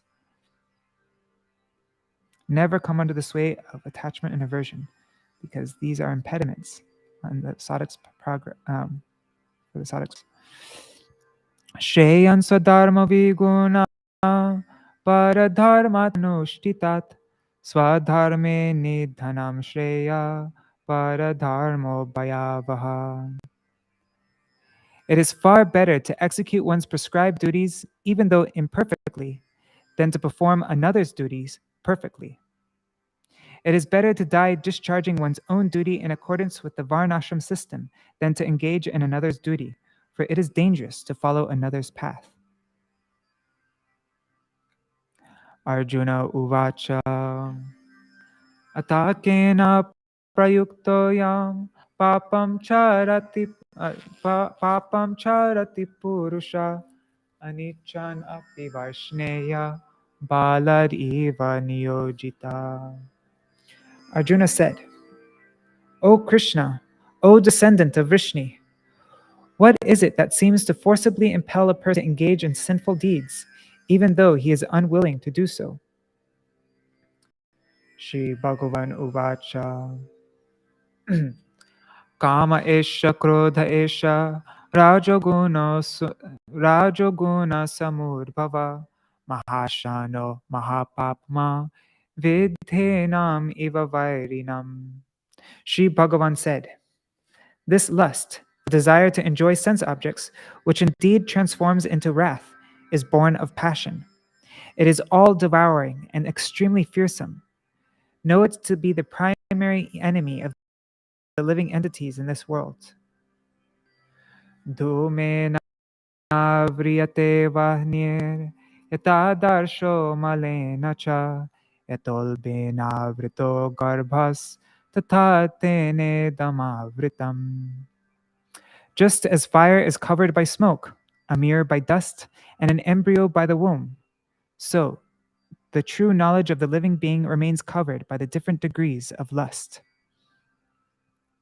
Avritam jnanametena jnanino nityavairina kamarupena konteya dushpare nalena cha. O Arjuna, the true knowledge of the wise, O Arjuna, the true knowledge of the wise living entity is covered by his eternal enemy in the form of lust. This lust burns like fire and can never be satiated. Indriyani mano buddhir asyadishtanamuchate etar vimohayatesha jnanam avritta dehinam. The senses, mind, and intelligence are said to be the dwelling places of this lust. Through them, lust covers the knowledge of the living entity and completely bewilders him. Tasmatvam indriyanyado niyamya bharatarshava papmanam prajahiyenam jnana vijnana nashanam. Therefore, O Arjuna, best of the descendants of Bharata, in the very beginning of your spiritual life, control your senses in order to completely slay this embodiment of evil, lust, which is the destroyer of both wisdom, of jnana, and realization of me, vigyan.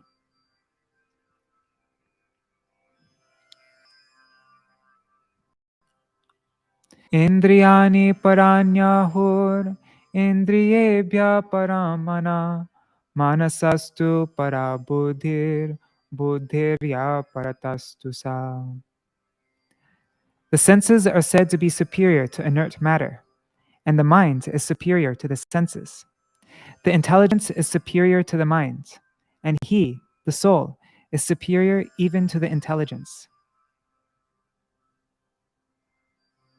Evam buddhe param buddha samstabhyatmanama jahi shatrum mahabaho kamarupam durasadam.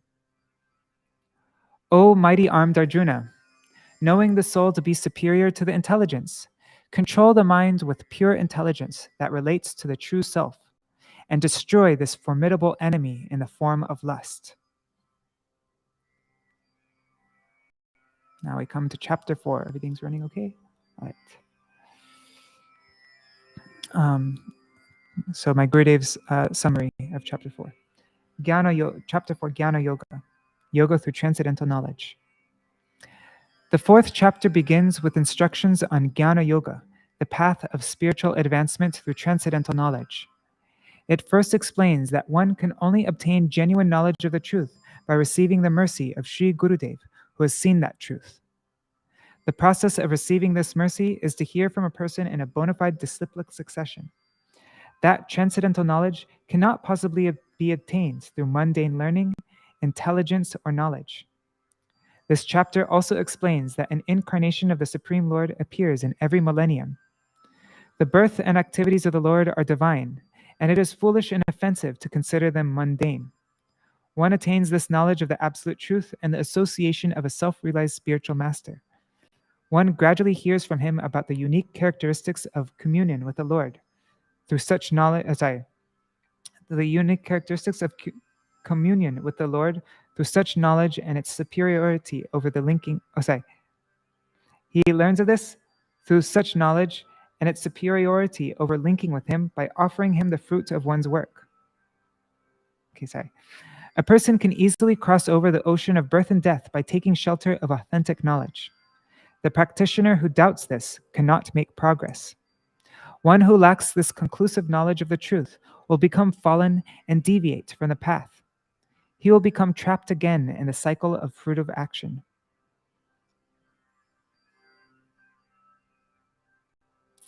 Chapter 4, Jnana Yoga, Yoga through transcendental knowledge. Everything's okay? Okay.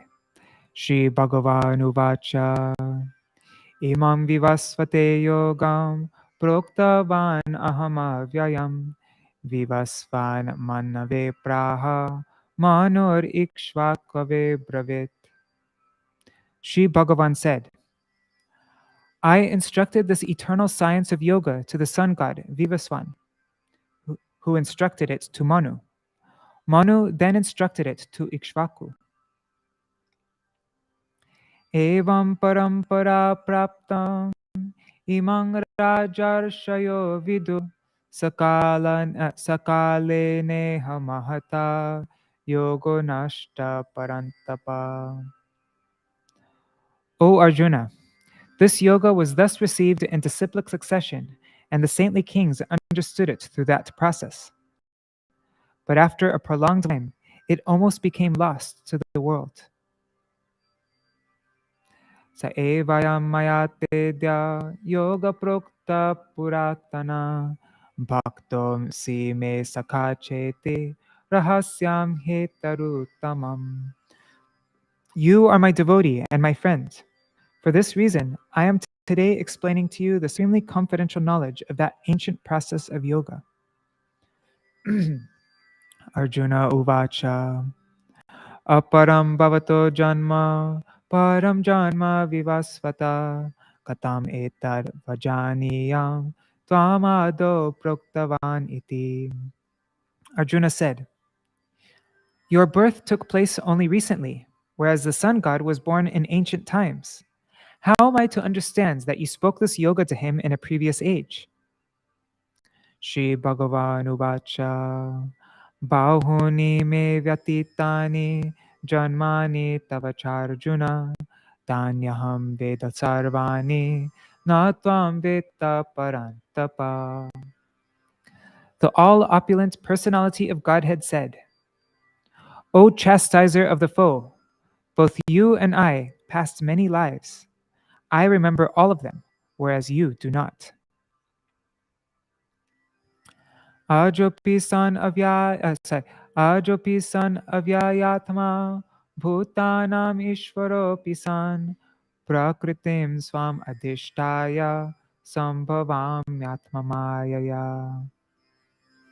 Although my form is unborn and indestructible, and although I am the Lord of all living entities, still I appear through my Yogamaya potency in my original form of eternality, cognizance, and bliss.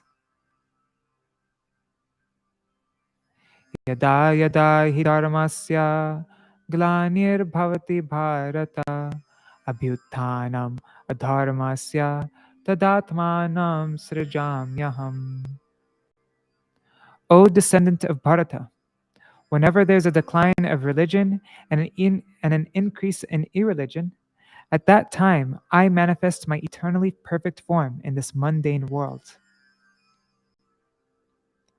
Paritranaya sadhunam vinashaya chadushkritam dharma samsthapanarthaya sambhavami yuge yuge. To protect my unalloyed devotees, to annihilate the wicked, and to firmly establish religion, I appear in every age. Janma karma cha me divyam evang yo veti tattvata tyaktva deham punarjanma naiti mam eti sorjuna. O Arjuna, my birth and activities are transcendental. One who knows this in truth does not take another birth after giving up the present body. Rather, he assuredly Vitaraga bhaya krodha manmaya mam upashrita bahavo jnana tapasa putamar bhavamagataha. Being devoid of attachment, fear, and anger, their concentration fixed on me, being completely surrendered to me, and purified by austerity in the form of knowledge, many devotees have attained prema bhakti for me. Ye yata mang prapadyante tangstataiva bhajamyaham mama vartamanu vartante manushya partha sarvasha. O Partha, in whichever way a person renders service to me, I reciprocate with him accordingly. Everyone follows my path in all respects. Kangshanta karmanam siddhim yajanta eva devata kshiphi manushe loke siddhir bhavati karmaja. Those who desire the fruits of their activities in this world worship the demigods, because the results of their fruit of work are quickly achieved. Chaturvanyam varnyam maya shrishtam guna karma vibhagasha tasya kartaramapi mam vidya kartaramavyayam. The fourfold system of varnas, Brahman, Kshatriya, Vaishya, and Shudra, was created by me according to the divisionality of guna and work, karma. Although I am the creator of this system, you should know that I am the immutable non-doer. Namam karmani limpanti, name karma phale spriha, iti mam yobhijanati, karma bhirsna sabadhyate. Karma can never bind me because I have no desire for the fruit of action. They who actually comprehend this truth about me are also never bound by their activities. Evam gyatva kritam karma puvarapi mumukshubhi kuru karmaiva tasmat tvam purvai purvataram kritam. Even the seekers of liberation in ancient times performed their prescribed duties simply to set the standard for common men. Therefore, you should also perform your work, following the example of these predecessor authorities. Kim karma kim akarmeti kavayopyatra mohita tatte karma pravikshyami yajgyatva mokshase shubhat. Even men of discrimination become bewildered in their efforts to determine what constitutes action and constitutes inaction. For this reason, I shall explain the science of karma to you, knowing which you will become liberated from the most inauspicious cycle of birth and death. Karmano hyapi bodhavyam cha vikarmana, akarmanascha bodhavyam gahana karmano gati. Action, prohibited action, and non-action should be distinctly understood, for the science of karma is most profound. Karmanya karmaya pashyet akarmani cha karmaya sa buddhima manushyeshu sayukta kritsna karma krit. One who sees action in inaction and inaction in action is truly wise among men. He is a yogi and transcendently situated, even though he performs all sorts of activities. Yasya sarve samarambha kama sankalpa varjita jnanagni dagda karmanam tamahu panditam buddha. He whose every action is free from desire and hankering for sense pleasure, having burned all fruit of desires within the fire of pure knowledge, is called a learned man or a pundit by the wise. Aktva karma phala sangam nitya tripto nirashaya karmanabhi pravrittopi naiva kinchit karoti sa.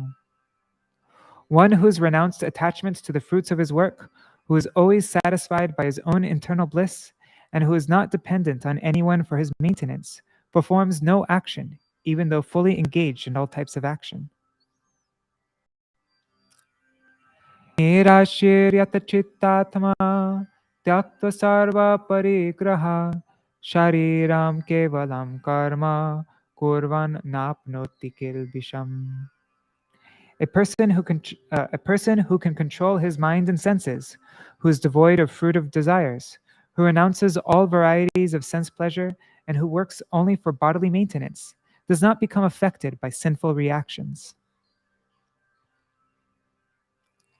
Yadricha labha santushto dvandvatito vimatsara samasiddhava siddhocha kritvapi na nibadhyate. He who is satisfied with objects that come of their own accord, who tolerates dualities such as heat and cold, who is free from envy, and who remains equipoised in success and failure, even while performing action, is not bound by it. Gata sangasya muktasya jnanavastita cetasa yagyaya charata karma samagram pravaliyate. For a person devoid of material attachment, his mind is situated in transcendental knowledge, and who performs his every action for the worship of the Supreme. All the reactions of his past fruit of work are nullified. He becomes liberated and attains the stage of non-action. Pramarpanam brahmahavir brahmagno brahmahut. Sorry. Brahmagno brahmanahutam brahmaiva tena gantavyam brahma karma samadhina. In the performance of a fire sacrifice, yajna, in which the instruments for offering, such as spoon, the ingredients to be offered, such as ghee, the place where the offering is made, the sacrificial fire, the person making the offering, the priest, the act of offering itself, are Brahma, or spiritual in nature, and meant for the revelation of Brahma, of transcendence. Indeed, Brahma is the fruit obtained by a person who is one-pointedly absorbed in seeking revelation of Brahma and the performance of such action. Daivameva pareyagyam yogina paryupasate brahmagna vapareyagyam yagyenaivo pajuvati. Karma yogis perfectly worship the demigods in the form of offering ceremonial sacrifices to them, while others, jnana yogis, offer all their activities as oblations through sacrifice into the sacrificial fire of the absolute truth. Shotradin indriyanyanye samyamagnishu juvati shabdadin vishayananya indriyagnishu juvati. The lifelong celibates offer their hearing and other senses into the fire of the controlled mind, while the householders offer sense objects, such as sound, into the fire of the senses. Sarvanindriya karmani prana karmani chapare atma samyama yogagno juvati dipite. Other yogis offer the activities of all their senses and life airs into the fire of the control, which is illumined by knowledge. Dravya yagyas tapo yagya yoga yagyas tata pare swadhyaya jnana yagyascha yataya samshita vrata. Some perform sacrifice by giving their possessions in charity, some by performing austerities, some by practicing the yoga of eightfold mysticism, and others by studying the Vedas and acquiring transcendental knowledge. All who make such endeavors follow strict vows. Apane juvati pranam, prane panam tata pare, pranapana gatirudva, pranayama parayana, apare niyatahara, pranam praneshu juvati. Sorry. Others who are steadfast in controlling pranayam offer the upgoing breath, the prana, into the downgoing breath, apana, and conversely, offer the downgoing breath into the upgoing breath. Having stopped both the upgoing breath and the downgoing breath, they dedicate themselves to controlling the various life airs. Others, while checking the eating process, offer their upgoing breath into the downgoing breath itself as a sacrifice. Sarve piete yagya vidho yagya kshapita kalmashaha yagya shishtamrita bhujo yanti brahma sanatanam. All those who know the principle of sacrifice become free from sin by performing it. Having tasted the nectarian remnants of sacrifice, they attain the eternal Brahma, the stage of transcendence. Nayam lokos gyasya kutta kuru sattama. Oh, I guess it's only one line. O best of the Kurus, a person who does not perform sacrifice cannot even attain this earth planet with its meager happiness. How then can he attain the planets of the demigods and others? Evang bahu vidayagya vitata brahmano mukhe karma jan viditan sarvan evam gyatva vimokshase.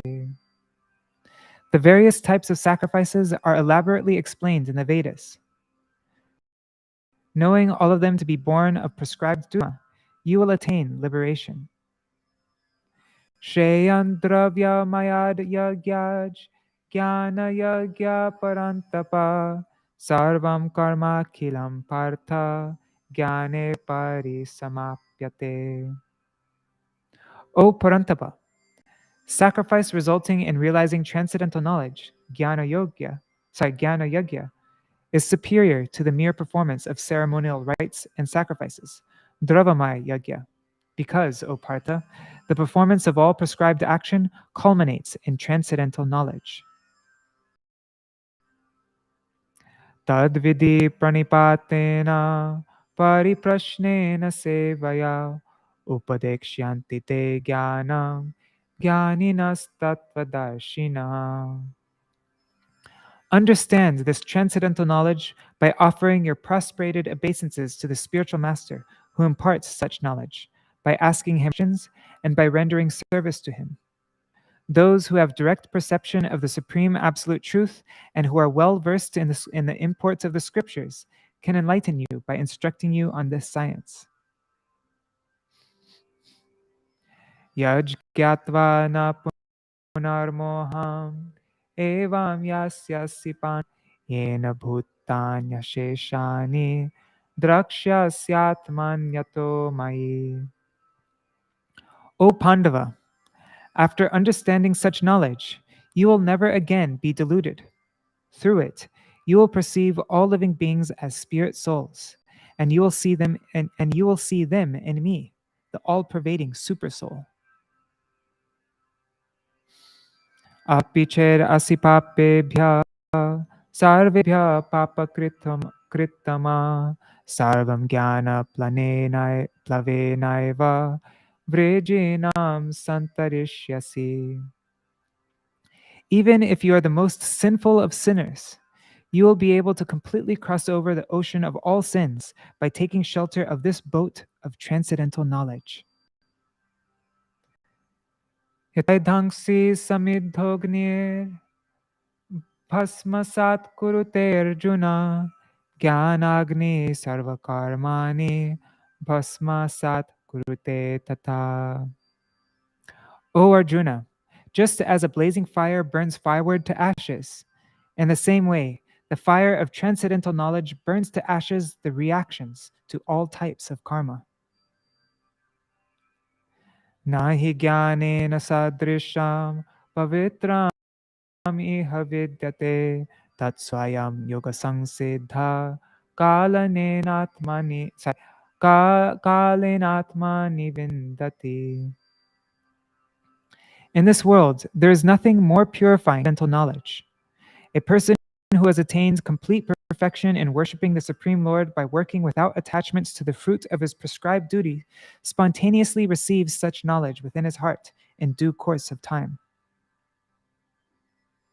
Shraddhavan labhate jnanam tatpara samyatendriya jnanam ladva param shantim achirena digacchati.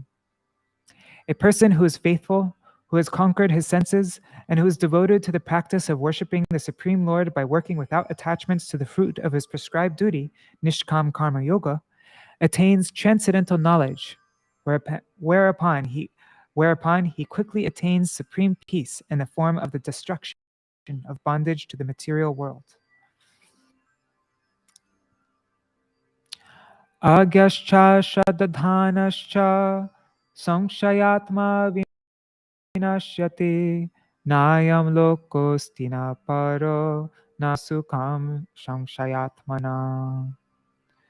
Those who are ignorant, faithless, and who have a doubting nature are ruined. A skeptic cannot achieve his well-being in this world. A skeptic cannot achieve his well-being in this world or the next, nor can he even achieve happiness. Yoga sanyasta karmanam jnana sanchina samshayam atmavantam na karmani nibhadnanti dhananjaya. O Dhananjaya, winner of riches, a person who, while practicing Nishkam Karma Yoga, has given up the tendency for fruitive action through the principle of renunciation, who has dispelled all his doubts by transcendental knowledge, and who has realized the nature of his real self, is not bound by karma.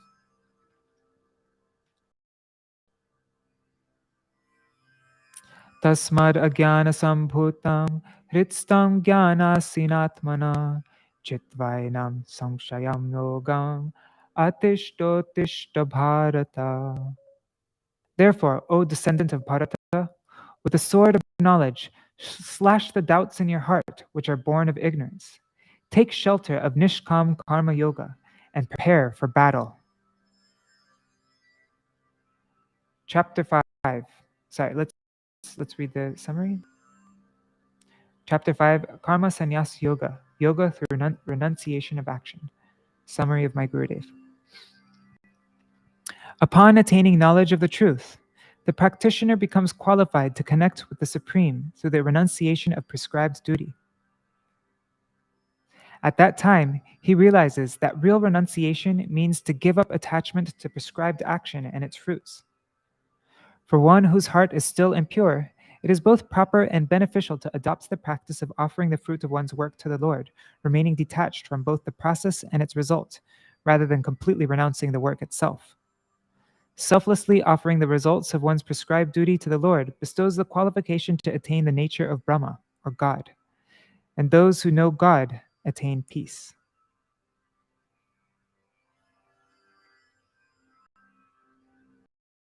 Chapter 5, Karma Sannyasa Yoga through renunciation of action.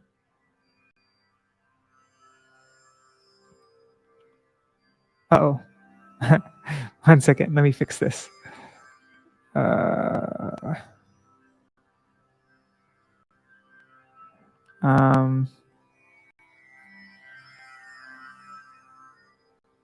Okay, one second. How do we do this?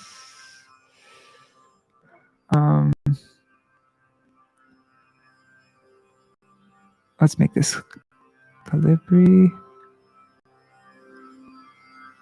and take away.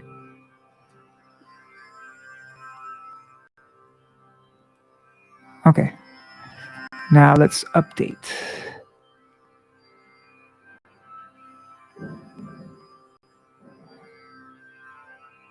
Dang it, it didn't work. Anyhow, let's just do it like this then. Okay. Sorry, guys. Okay, now it's all fixed. Where were we though? Shoot. Sorry. We're on chapter 5. Okay. Done. Arjuna Uvacha. Okay. Yoga through renunciation of action, chapter 5. Arjuna Uvacha. Samyasyam karmanam Krishna punaryogam cha sangshasi yachaya etayor ekam tam me bruhi shunishchitam. Arjuna said, O Krishna, after first praising the renunciation of action, you are now praising Nishkam Karma Yoga, action offered to Bhagavan without attachment to its fruit. Please tell me definitively, which of these two is auspicious for me? Shri Bhagavan Uvacha.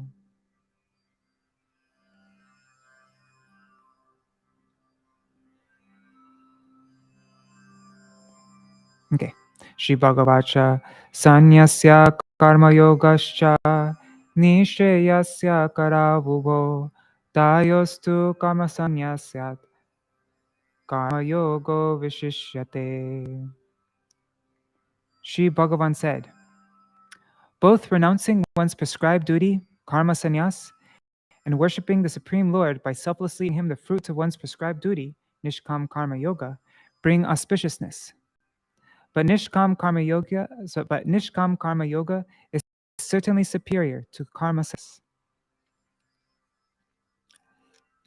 Geya Sanitta Sanyasi Yo na deshti na kankshati Nirdvandva hi mahabaho Sukham bandhat pramuchate.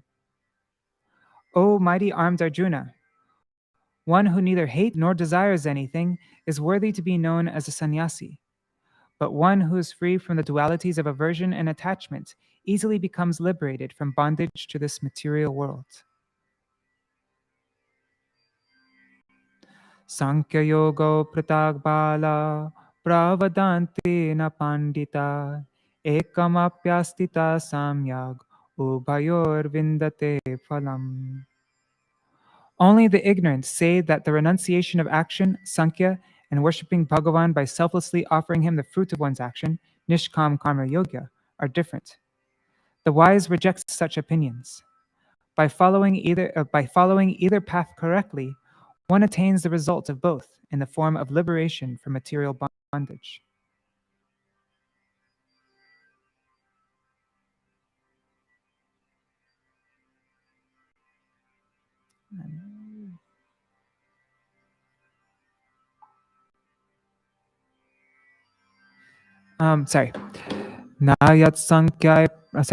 Yat sankhya prapyate sthanam tad yoga rapi gamyate ekam sankyam cha yogam cha ya pashyati sapashyati. The result attained by renunciation or analytical study is also attained by offering the fruits of one's action to the Supreme Lord. Those who know the truth and who see that both award the same result actually cease. Anyasastu mahabaho dukkam apnutama ayogyata yoga yukto munir brahma nachirena digachati. O mighty armed one, renouncing one's prescribed duty without selflessly offering the fruit of that duty to the Supreme brings distress. But one who worships the Lord by Nishkam Karma Yoga, selflessly offering him the fruits of one's action, that person becomes a jnani and very quickly attains the stage of transcendence.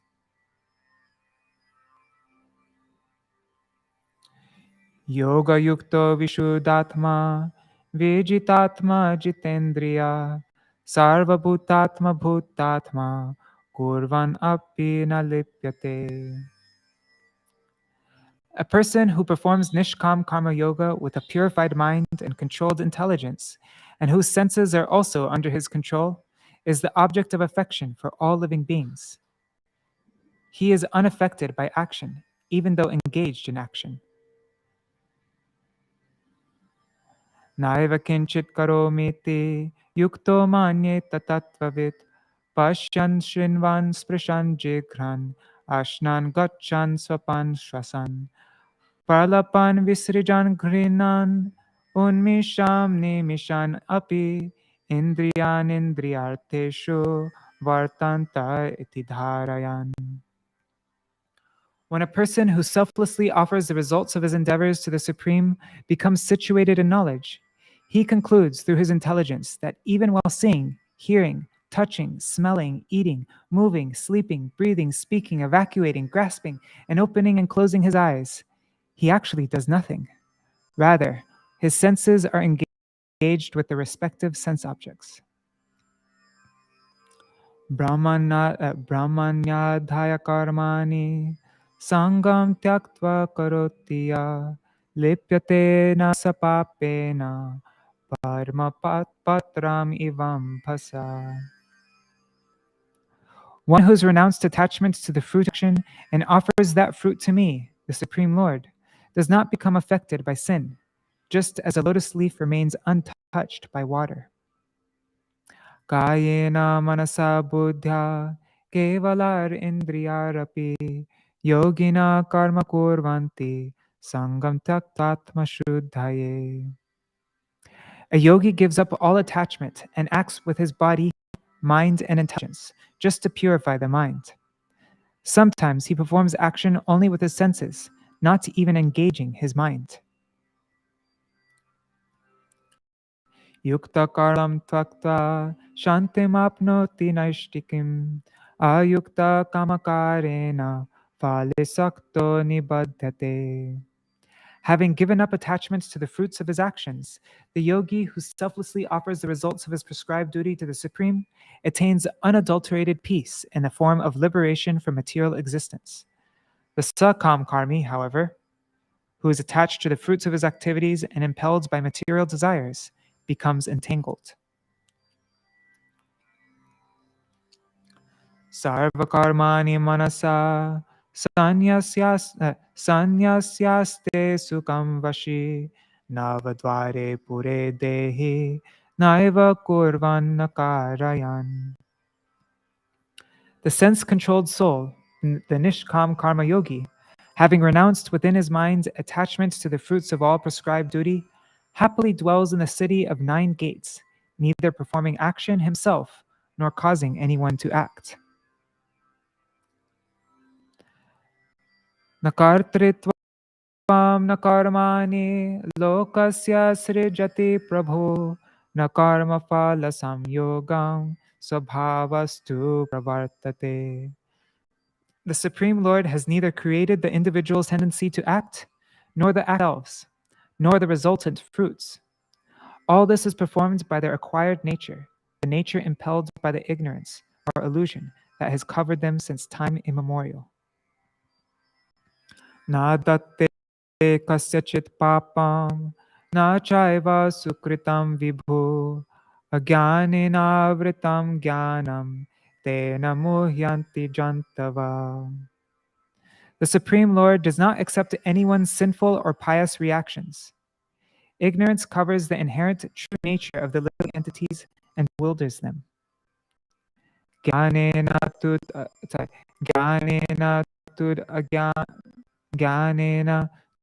tad agyanam esham ashitamatma tesham adit jnanam prakashayati tatpar. For those whose ignorance has been destroyed by the knowledge of Bhagavan, that knowledge, luminous like the sun, reveals the non-material, transcendental, absolute truth, Sri Bhagavan. Tadbhutayastaratmanas tanishtastatparayana gatantya punaravritin jnana nirdhutpalmashaha. Those whose intelligence is fixed on the Supreme Lord, whose minds are absorbed only in meditation on Him, who are exclusively devoted to Him, who are dedicated to hearing and chanting about Him, and whose ignorance has been completely destroyed by knowledge, attain liberation from which there is no return. Vidya vinaya sampangne brahmane garhastini shuni chaiva shupake cha pandita samadarshina. Enlightened persons, jnanis, perceive with equal a gentle and learned Brahman, a cow, an elephant, and a dog eater. A dog eater caste. They see them all with vision. Iha sargo yesham samye stitama nirdosham hi samam brahma tasmar brahmanite stita. Those whose minds are fixed in equanimity, are said to have conquered birth and death in this very life. Since they are flawless Brahma, the absolute spirit, and possess equanimity, they are verily situated. Hrishet priyam prapya no dvijet prapya priyam stira buddhir asubodho brahma vir brahmani stita. One who knows Brahma, the absolute spirit, and who is firmly situated in Brahma, has steady intelligence and is not deluded. He neither rejoices upon obtaining something pleasant, nor despairs upon receiving something unpleasant. Bhaya sparsheshva saktatma vidatya yat sukam sa brahma yoga yuktatma sukam akshashnute. He who is not attached to internal sense pleasure finds happiness within the self. Being united with the Supreme Lord through yoga, he attains unending happiness. Ye Shajaboga Ukayonaya Evate Adyantavanta Konteya Natshuramate Buddha. O son of Kunti, pleasures born of contact with the senses are certainly the cause, since they have a beginning and an end. An enlightened person does not become attached. Shaknoti haivaya shodhum prasharira vimokshanat kama krododbhavam bekam sayukta sayinara. Before giving up the body, he who in this very life can tolerate the urges born of lust and anger is a yogi and is indeed happy. Yonta sukontarash asaramas tatantar jyoti evacha evaya yogi brahma nirvanam brahma bhuto digachati. He derives happiness exclusively from within the self, delights only within the self, and whose vision is solely directed within the self, is situated in transcendence, Brahma. He attains the bliss of that transcendence and emancipation from material existence. He attains the bliss of that transcendence and emancipation from material existence. Abhante Brahma Nirvana Rishaya Kshina Kalmasha Chinna Dvaidhaya Yatatmana Sarvabhuta Hite Rata.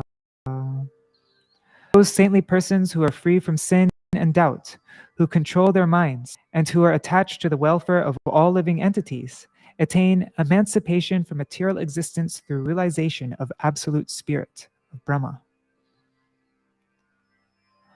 Kama krodha vimuktanam yati yatta chetasam abhito brahma nirvanam varte viditatmanam.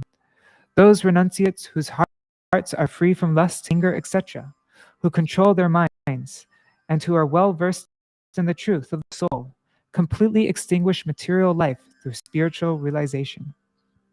Sparshan kritva bahir bahyang chakshushchaivantare bhruvo pranapano samokritva nasabhyantaracharino yatendriyano buddhir munir moksha parayana vigate cha bhaya krodho ya sada mukta evasa. He who is free from desire, fear, and anger completely removes external sense objects such as sound from his mind. He then fixes his vision between his eyebrows and suspends the movement of the inward and outward flowing life airs, which move through the nostrils. In this way, he balances the life airs, controls his senses, mind, and intelligence, and dedicates himself to attaining liberation. Certainly, such a sage ever liberated. Bhaktaram yagatapasam sarvaloka maheshwaram suhritam sarvabhutanam gyatva mam shantim richati. He who knows me to be the enjoyer of all sacrifices and austerities, the supreme controller of all planets, and the well-wishing friend of all living entities, attains liberation from bondage to material identification. Okay, now we come to our final chapter for today. It's not such a long chapter either. Chapter 6. Let's read the summary of my Gurudev. Let me just check, make sure everything's running okay. Uh-oh. Looks like it cut out for a minute. Sorry about that, guys. Okay, chapter 6, Dhyana Yoga. Yoga through the path of meditation. The practitioner understands from the instructions of the master who has seen the truth that one can only meditate on the Supreme Lord when the heart has been purified. A genuine mystic, a genuine yogi, a renunciate, is devoid of mundane desire, because no one can attain perfection in yoga as long as one still desires material enjoyment. It is necessary to regulate eating and recreational activities to attain perfection in yoga. This perfection means 1. Seeing the Supreme Lord as the indwelling witness in the hearts of all living entities, and 2. Realizing that all living entities exist only due to the support and shelter of the Lord. It is also clearly stated in this chapter that a devotee of the Lord is superior to a fruitive worker, an empiric philosopher, and a...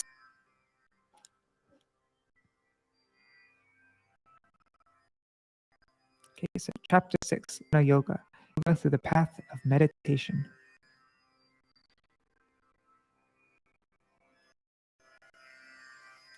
Shri Bhagavan-uvacha Anashritama phalam karyam karma kaya sasanyasi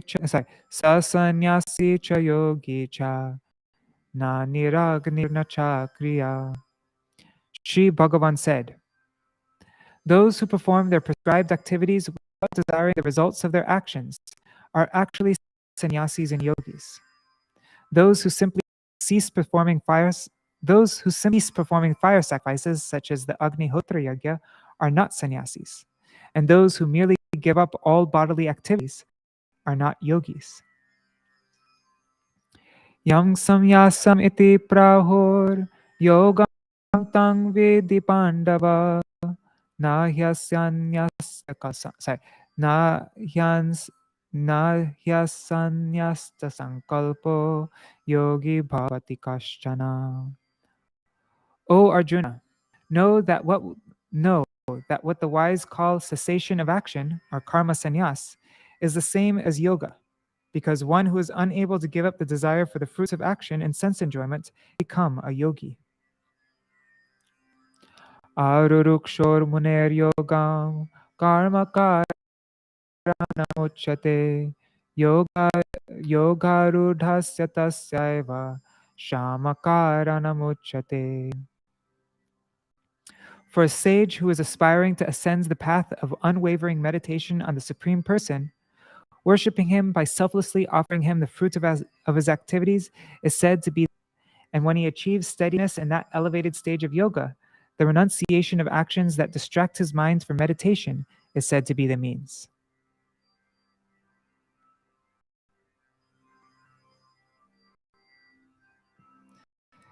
Yada hinendriyateshu na karma svanusajjate sarva sankalpasasi yoga udhastadochyate. When a renunciant has become free from attachment to the sense objects and to the performance of action, then he is called Yoga Arudha, elevated to the platform of yoga, for he has given up all desires for the fruit actions. Udare datmanatmanam natmanam avasadayet atmaiva hyatmano bandhu atmaiva ripuratmana.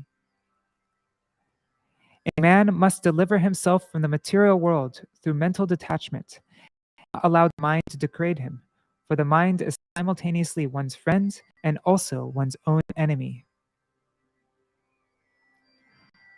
Bandhuratmatmanastasya yenaivatmatmana jita anatmanastu shatrutve vartetatmaiva shatruvat. For that living entity who has conquered his mind is his friend. But for he who has not conquered his senses, his mind works against him, just like an enemy. Jitatmana prashantasya paramatma samahita shitoshna sukadukeshu tatamana pamanayo. The yogi who is in control of his mind is free from both attachment and aversion to the dualities of heat and cold, happiness and misery, and honor and dishonor. The mind of such a yogi is deeply absorbed in trance. Jnana vijnana triptatma kutasto vijitendriya yukta ityuchate yogi samaloštashma kanchana.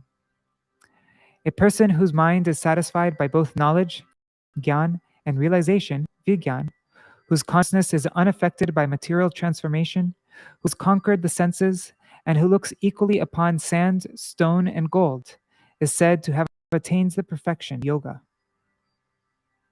Suhrin mitrarudasina madhyasta dveshaya madhyasta dveshya bandushu sadhushvapi chapapeshu samabuddhir vashishe. One who looks upon well-wishers, friends, enemies, the neutral, arbitrators, envious, relatives, saintly persons, and sinners with equal vision is most exalted. Yogi unjita satatam atmanam rahasi stita ekaki yata chitatma nirashir arigraha. Being free from desire, the yogi, while residing alone in a solitary place, controlling his mind and body and rejecting sense objects, absorbs his mind in trance. Sucho deshe pratishtapya sthiramasanamaatmana natyuchridam nati nicham chailajina kushotaram tatraikagramana kritva yata chitrendrikri tatraikagramana kritva yata chitendriya kriya upavishyasane yunjar yogamatma vishuddhaye. In a sanctified place, one should make a secure sitting place by placing kusha grass, deerskin, and cloth on the ground. It should be neither too high nor too low. Sitting on that, one should practice yoga to purify the mind with one pointed concentration and control all of his thoughts and activities. Samam kaya shiro grivam dharayana chalam stira sampreksha nasikagram swam dishaschana valokayan prashantatma vigatabhir brahmachari vrayestita manasam yamamachito yukta asitamata. Keeping one's body, neck, and head erect and steady, one should fix one's vision to the tip of the nose, looking elsewhere. Thus, observing strict celibacy, being fearless and peaceful, and controlling the mind, one should practice yoga by meditating on me with one pointed attention, remaining always devoted to me. Yunjan eva sadatnam yogini yatamanasa shantim nirvana paramam matstam stam adhigacchati. Thus, constantly keeping the mind absorbed in me through yoga by following this path, a yogi whose mind is controlled could become my splendor and attain peace in the form of nirvana, the complete cessation of material existence. Natyashnattastu yogosti na chaikanta anashnata na chati swapnashilasya jagrato naivacharjuna. I like this one.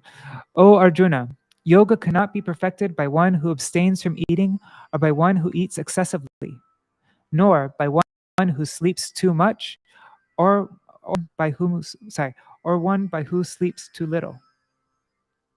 Eat too much or eat too little, or sleep too much or sleep too little, you cannot attain perfection in yoga. Yukta hara viharasya, yukta cheshtasyat karmasu, yukta swapnava bodhasya, yogovati dukkhaha. For a person who is moderate in eating and recreation, balanced in work and regulated in sleeping and wakefulness, his practice of yoga destroys all material miseries. moderate in eating and recreation, balanced in work and regulated in sleeping and wakefulness. His practice of yoga destroys all material miseries. Yada viniyatam chittam atmanyeva vatishtate nispriha sarva kamebhyo yukta ityuchate tada. When the mind becomes completely controlled and firmly fixed on the self alone, free from the craving for all sense enjoyment, at that time one is said to be connected in yoga. Yatadipo nivatasto nengate sopama smrita yogino yasya yunjato yogamatmana. A lamp in a windowless place does not flicker. The yogi who restrains his mind through communion with the self should always be aware of this metaphor.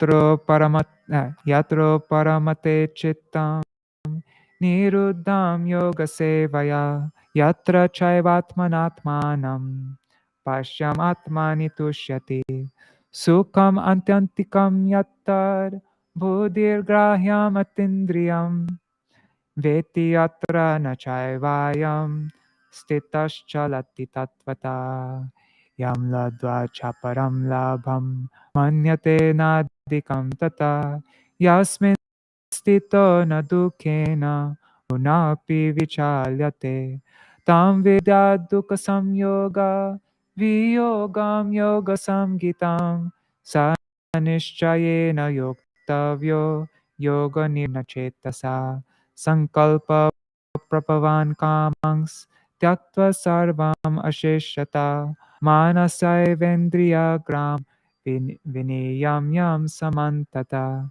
shanai shanar uparamed buddhadriti grihitaya atma sangsta mana kritva na kinchirapi chintayet. In that state of yoga called samadhi, the yogi's mind is controlled by the practice of yoga. He becomes detached from the sense objects and is satisfied with it as he gradually perceives the self through the medium of the purified mind. In that state, the yogi experiences eternal bliss through his pure intelligence, which is transcendental to the realm of the senses. Being thus established, he never deviates from his intrinsic form, and upon attaining that bliss of the self, he considers there to be no greater acquisition. When situated in form, he does not become perturbed even by the greatest of miseries. Know that state to be devoid of any contact with the duality of mundane happiness and misery. This will be performed with full patience of mind, having completely given up all whimsical desires, and with the mind controlling the senses in all directions. One should follow with determination the instructions of the scriptures and saintly personalities. One should make his intelligence resolute and determined, and gradually become detached by establishing the mind in the self, and by not thinking of anything else. Yato yato nishchalati manas chancha. Yato yato nishchalati manas chanchalamas tatastato niyam yaitar atmanyeva vasham nayet. From whichever direction the restless and unsteady mind wanders to its various sense objects, it should be restrained and brought back firmly within the self alone. Prashanta manasam hyenam yoginam sukhamuttamam upaiti shanta rajasam brahmabhutam akalmasham. Such a peaceful yogi who sees everything in connection with the Supreme and who is free from dualities such as attachment, aversion, and the mode of passion, attains supreme bliss in the form of self-realization. Yunjan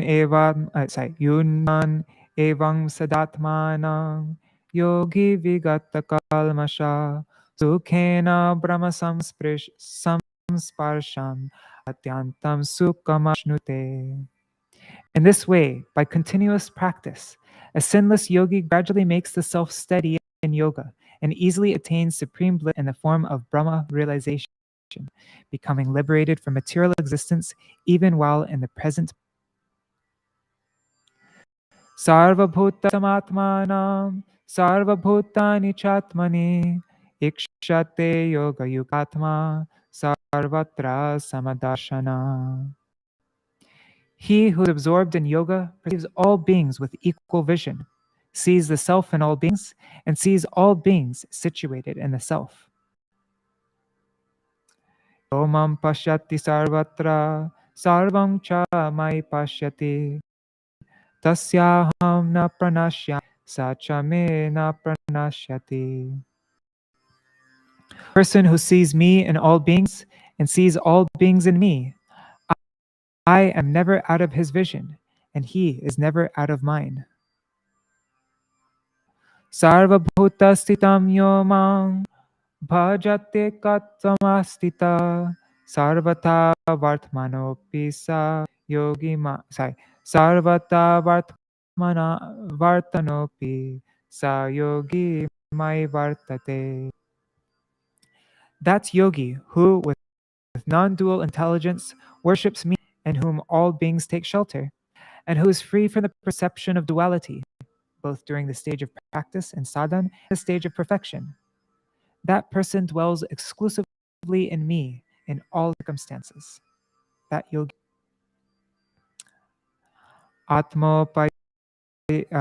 Atmopamyena sara samam pashyati Arjuna sukham va yadi va dukham sa yogi paramo mata.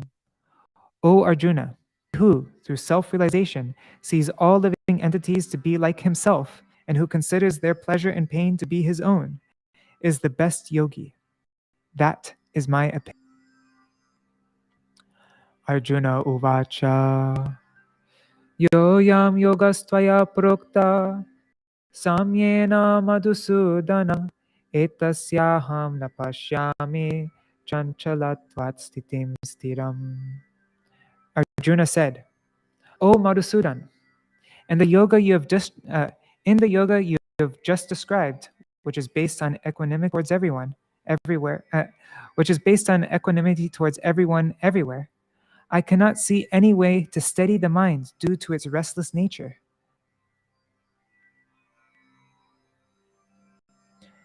Chanchalam hi mana Krishna pramati balavadridam tasyaham nigraham manye vayor eva sudushkaram.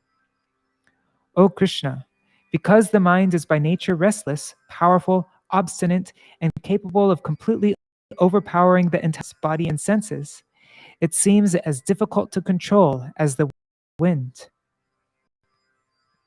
Shri Bhagavacha Asamshaya Mahabaho Manadur Nigraham Chalam Abhyasena tu Kondeya Vairagyena Chagriyate. Shri Bhagavan said, O mighty armed son of Kunti, undoubtedly the mind is restless and most difficult to control, but by constant practice and renunciation, it can be checked. Asamyatatmana yogo dushprapa iti me mati vashyatmana tu yatata shakyo vaptum upayata. It is very difficult for one whose mind is not controlled to achieve self-realization through this yoga system. However, a person who has brought his mind under control and who strives by proper means of constant practice and renunciation can attain perfection in yoga. This is my opinion.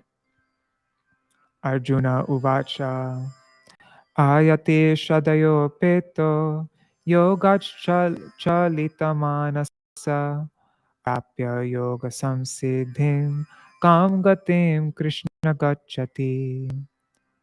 Arjuna asked, O Krishna, what is the destination of one who begins the yoga process with faith, but later, due to uncontrolled mind, falls from the path of yoga practice and thus fails to attain perfection. Kachino bhayavibhrashtash chena brahmiva nashyate apratishto mahabaho vimudo brahmanapati. O mighty armed Krishna, if a person falls from the process of both karma and yoga and becomes deviated from the path of attaining spiritual realization, does he not perish like a riven cloud with no shelter anywhere? Etan me samshayam Krishnam chetumarhasya sheshata tvaranya samshayasya chetana yupapadyate. O Krishna, I doubt, and you are most capable of dispelling it completely. Other than you, no one else can possibly remove this doubt. Shri Bhagavacha Artha Naivehanamutra Vinashastasya Vidyate Kalyana Krit Kaschid Durgatim Tata Gachati. Shri Bhagavan said, O Partha, such an unsuccessful yogi does not perish either in this world or in the next, because, my dear friends, a person who is engaged in auspicious acts never attains an unfavorable destination. Prapya punya kritam lokan ushitva shashvati sama shuchinam shrimatam gehe yoga brashto bijayate. A person who deviates from the path of yoga after practicing it for only a short time attains the planets of the pious. And after enjoying there for many years, he takes birth in a virtuous and wealthy family.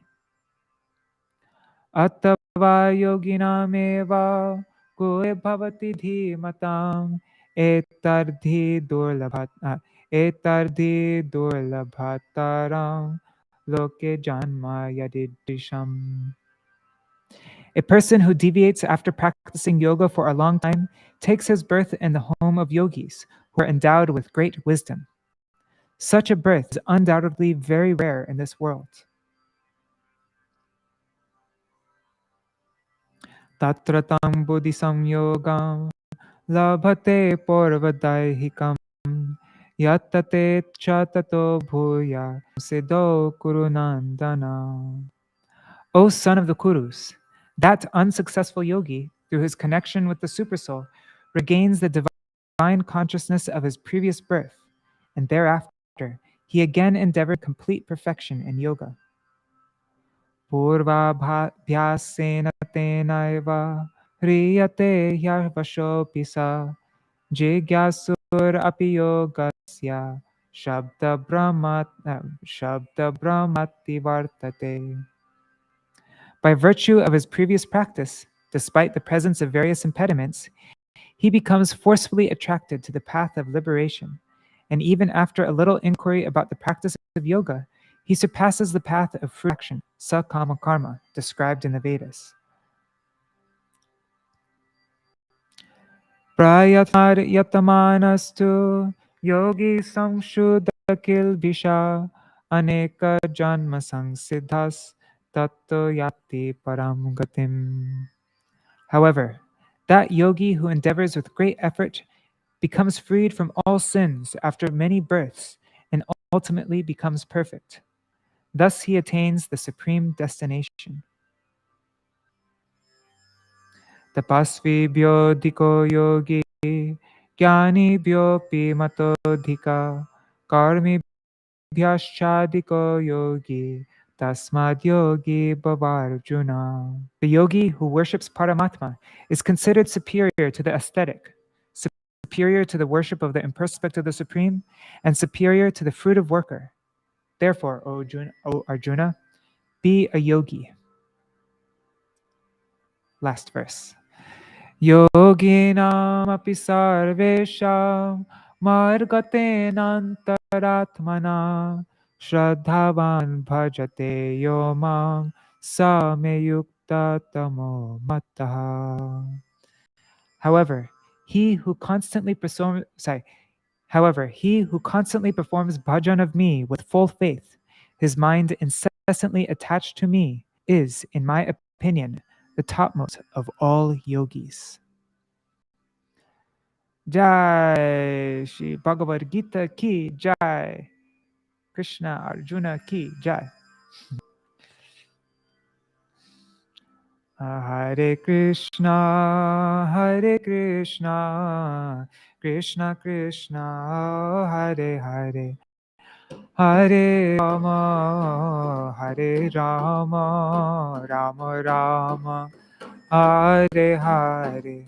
Hare Krishna, Krishna Krishna, Hare Hare, Hare Ram, Ram Ram, Hare Hare, Hare Krishna, Krishna Krishna, Hare Hare, Hare Ram, Ram Ram, Hare Hare, Hari Bol, Hari Bol. Hari Bol, Hari Bol, Nitai Gaur, Hari Bol, Hari Bol, Hari Bol, Hari Bol. Jai Shishi Guru Gauranga Gandharvika Giridhari Shishi Radha Vinod Bihari Ju ki Jai. Shri Govinda Gopinath Maran Mohan Ju ki Jai. Nitya Lila Pishtam Vishnupad Ashatara Shata Shishimar Bhaktivedānta Nārāyaṇa Gosvāmī Mahārāja Śrīla Gurudeva ki Jai. Nitya Lila Pishtam Vishnupad Ashatara Shata Shishimar Bhaktivedānta Vamana Gosvāmī Mahārāja ki Jai. Nitya Lila Pishtam Vishnupad Ashatara Shata Shishimar Bhaktivedānta Swami Mahārāja Śrīla Prabhupada ki Jai. Nitya Lila Pravishtam Vishnupad Ashatara Shata Shishimar Bhakti Pragyan Keshav Goswami Mahārāja ki Jai. Nitya Lila Pravishtam Vishnupad Ashatara Shata Shishimar Bhakti Siddhanta Saraswati Goswami Prabhupada ki Jai. Nitya Lila Pravishta Maha Bhagavat Śrīla Gorksharas Babaji Maharaj ki Jai. Nitya Lila Pravishta Śrīla Satchidananda Bhakti Vinod Thakur ki Jai. Nitya Lila Pravishta Vaishnav Sarvabhauma Śrīla Jagannath Das Babaji Maharaj ki Jai. Shri Rupa Anuga Guru Varga ki Jai. Srila Baladev Vijabhushan Prabhu ki Jai. Srila Vishwanath Chakravarti Thakur ki Jai. Shri Narottama Srinivas Shamananda Prabhu Trai ki Jai. Srila Krishna Das Kaviraj Goswami Par ki Jai. Shri Rupa Sanatan Bhatta Raghunath Shri Jeev Gopal Bhatta Dashraghunath Shara Goswami Prabhu ki Jai. Shri Sarup Damodar Rai Ramanandari Shri Gaur Parshad Vrinda ki Jai. Namacharya Shri Haridas Thakur ki Jai. Prince Kaho Shri Krishna Chaitanya Prabhu Nityananda Shri Advaita Gadadhar Shri Vasari Gaur Bhakta Vrinda ki Jai. Shri Kshetra Mandala Gaura Mandala Vraja Mandala Mathura Vrindavan Dham ki Jai. Sarva Abhishta Pradata Giriraj Maharaj ki Jai. Shri Radha Kunda Shama Kund ki Jai. Shri Amuna Devi Ganga Devi ki Jai. Shri Tulsi Maharani Vrinda Devi ki Jai. Shri Bhakti Devi ki Jai. Shri Purnamasi Yoga Maya ki Jai. Shri Gopeshwar Mahadev ki Jai. Shri Grantaraj Śrīmad Bhagavatam ki Jai. Śrīmad Bhagavad-gītā ki Jai. Shri Mahabharat ki Jai. Shri Krishna Dvaipayan Veda Vyasdev ki Jai. Shri Krishna Chandra ki Jai. Shri Vasudev Nandan Devaki Nandan Krishna Chandra ki Jai. Shri Yashoda Nandan Nanda Nandan Shri Krishna Chandra ki Jai. Shri Arjuna ki Jai. Shri Harinam Sankirtan ki Jai. Shri Kurukshetra ki Jai. Shri Harinam Sankirtan ki Jai. Ananta Koti Vaishnav Vrinda ki Jai. Samagata Gaur Bhakta Vrinda ki Jai. Shri Nitai Gaur Premanande Hari Hari Bo. Shri Gita Jayanti ki Jai. Shri Akarashi Titi ki Jai. Titi Palankari Bhakta Vrinda ki Jai. Shri Nitai Gaur Premanande Hari Hari Bo. Vrindaya Tulsidevaya Priyaya Keshavashacha Krishna Bhakti Pradadevi Sattvatai Namo Namaha Vancha Kalpatarubhyascha Kripa Sindhubhyaevacha Patitanam Pavanebhyo Vaishnavebhyo Namo Namaha. Dandavat pranams everybody. Thank you so much for joining. Sorry, Indira Mataji went so late. He must be so tired now. All right, so see you all tomorrow at 7 o'clock a.m. That's 7 o'clock a.m. India time. And for those who are on the other side of the world, on the Pacific Pacific time, it will be 5:30 p.m. So yeah, and then we'll go through the next 6 chapters, all about Bhakti Yoga. That's the very heart of Bhagavad-gītā, the most special part of Bhagavad-gītā. And then again in the evening time, at the same time, we will finish tomorrow. So it's the same time, you just change it AM, PM, AM, like that. All right. Thank you, everybody. Hari Bol Janardhan Prabhu. See you all tomorrow morning. So it'll be half an hour earlier than my normal Śrīmad Bhagavatam readings. And all right. Jai Shri Radhe. Hari Bol.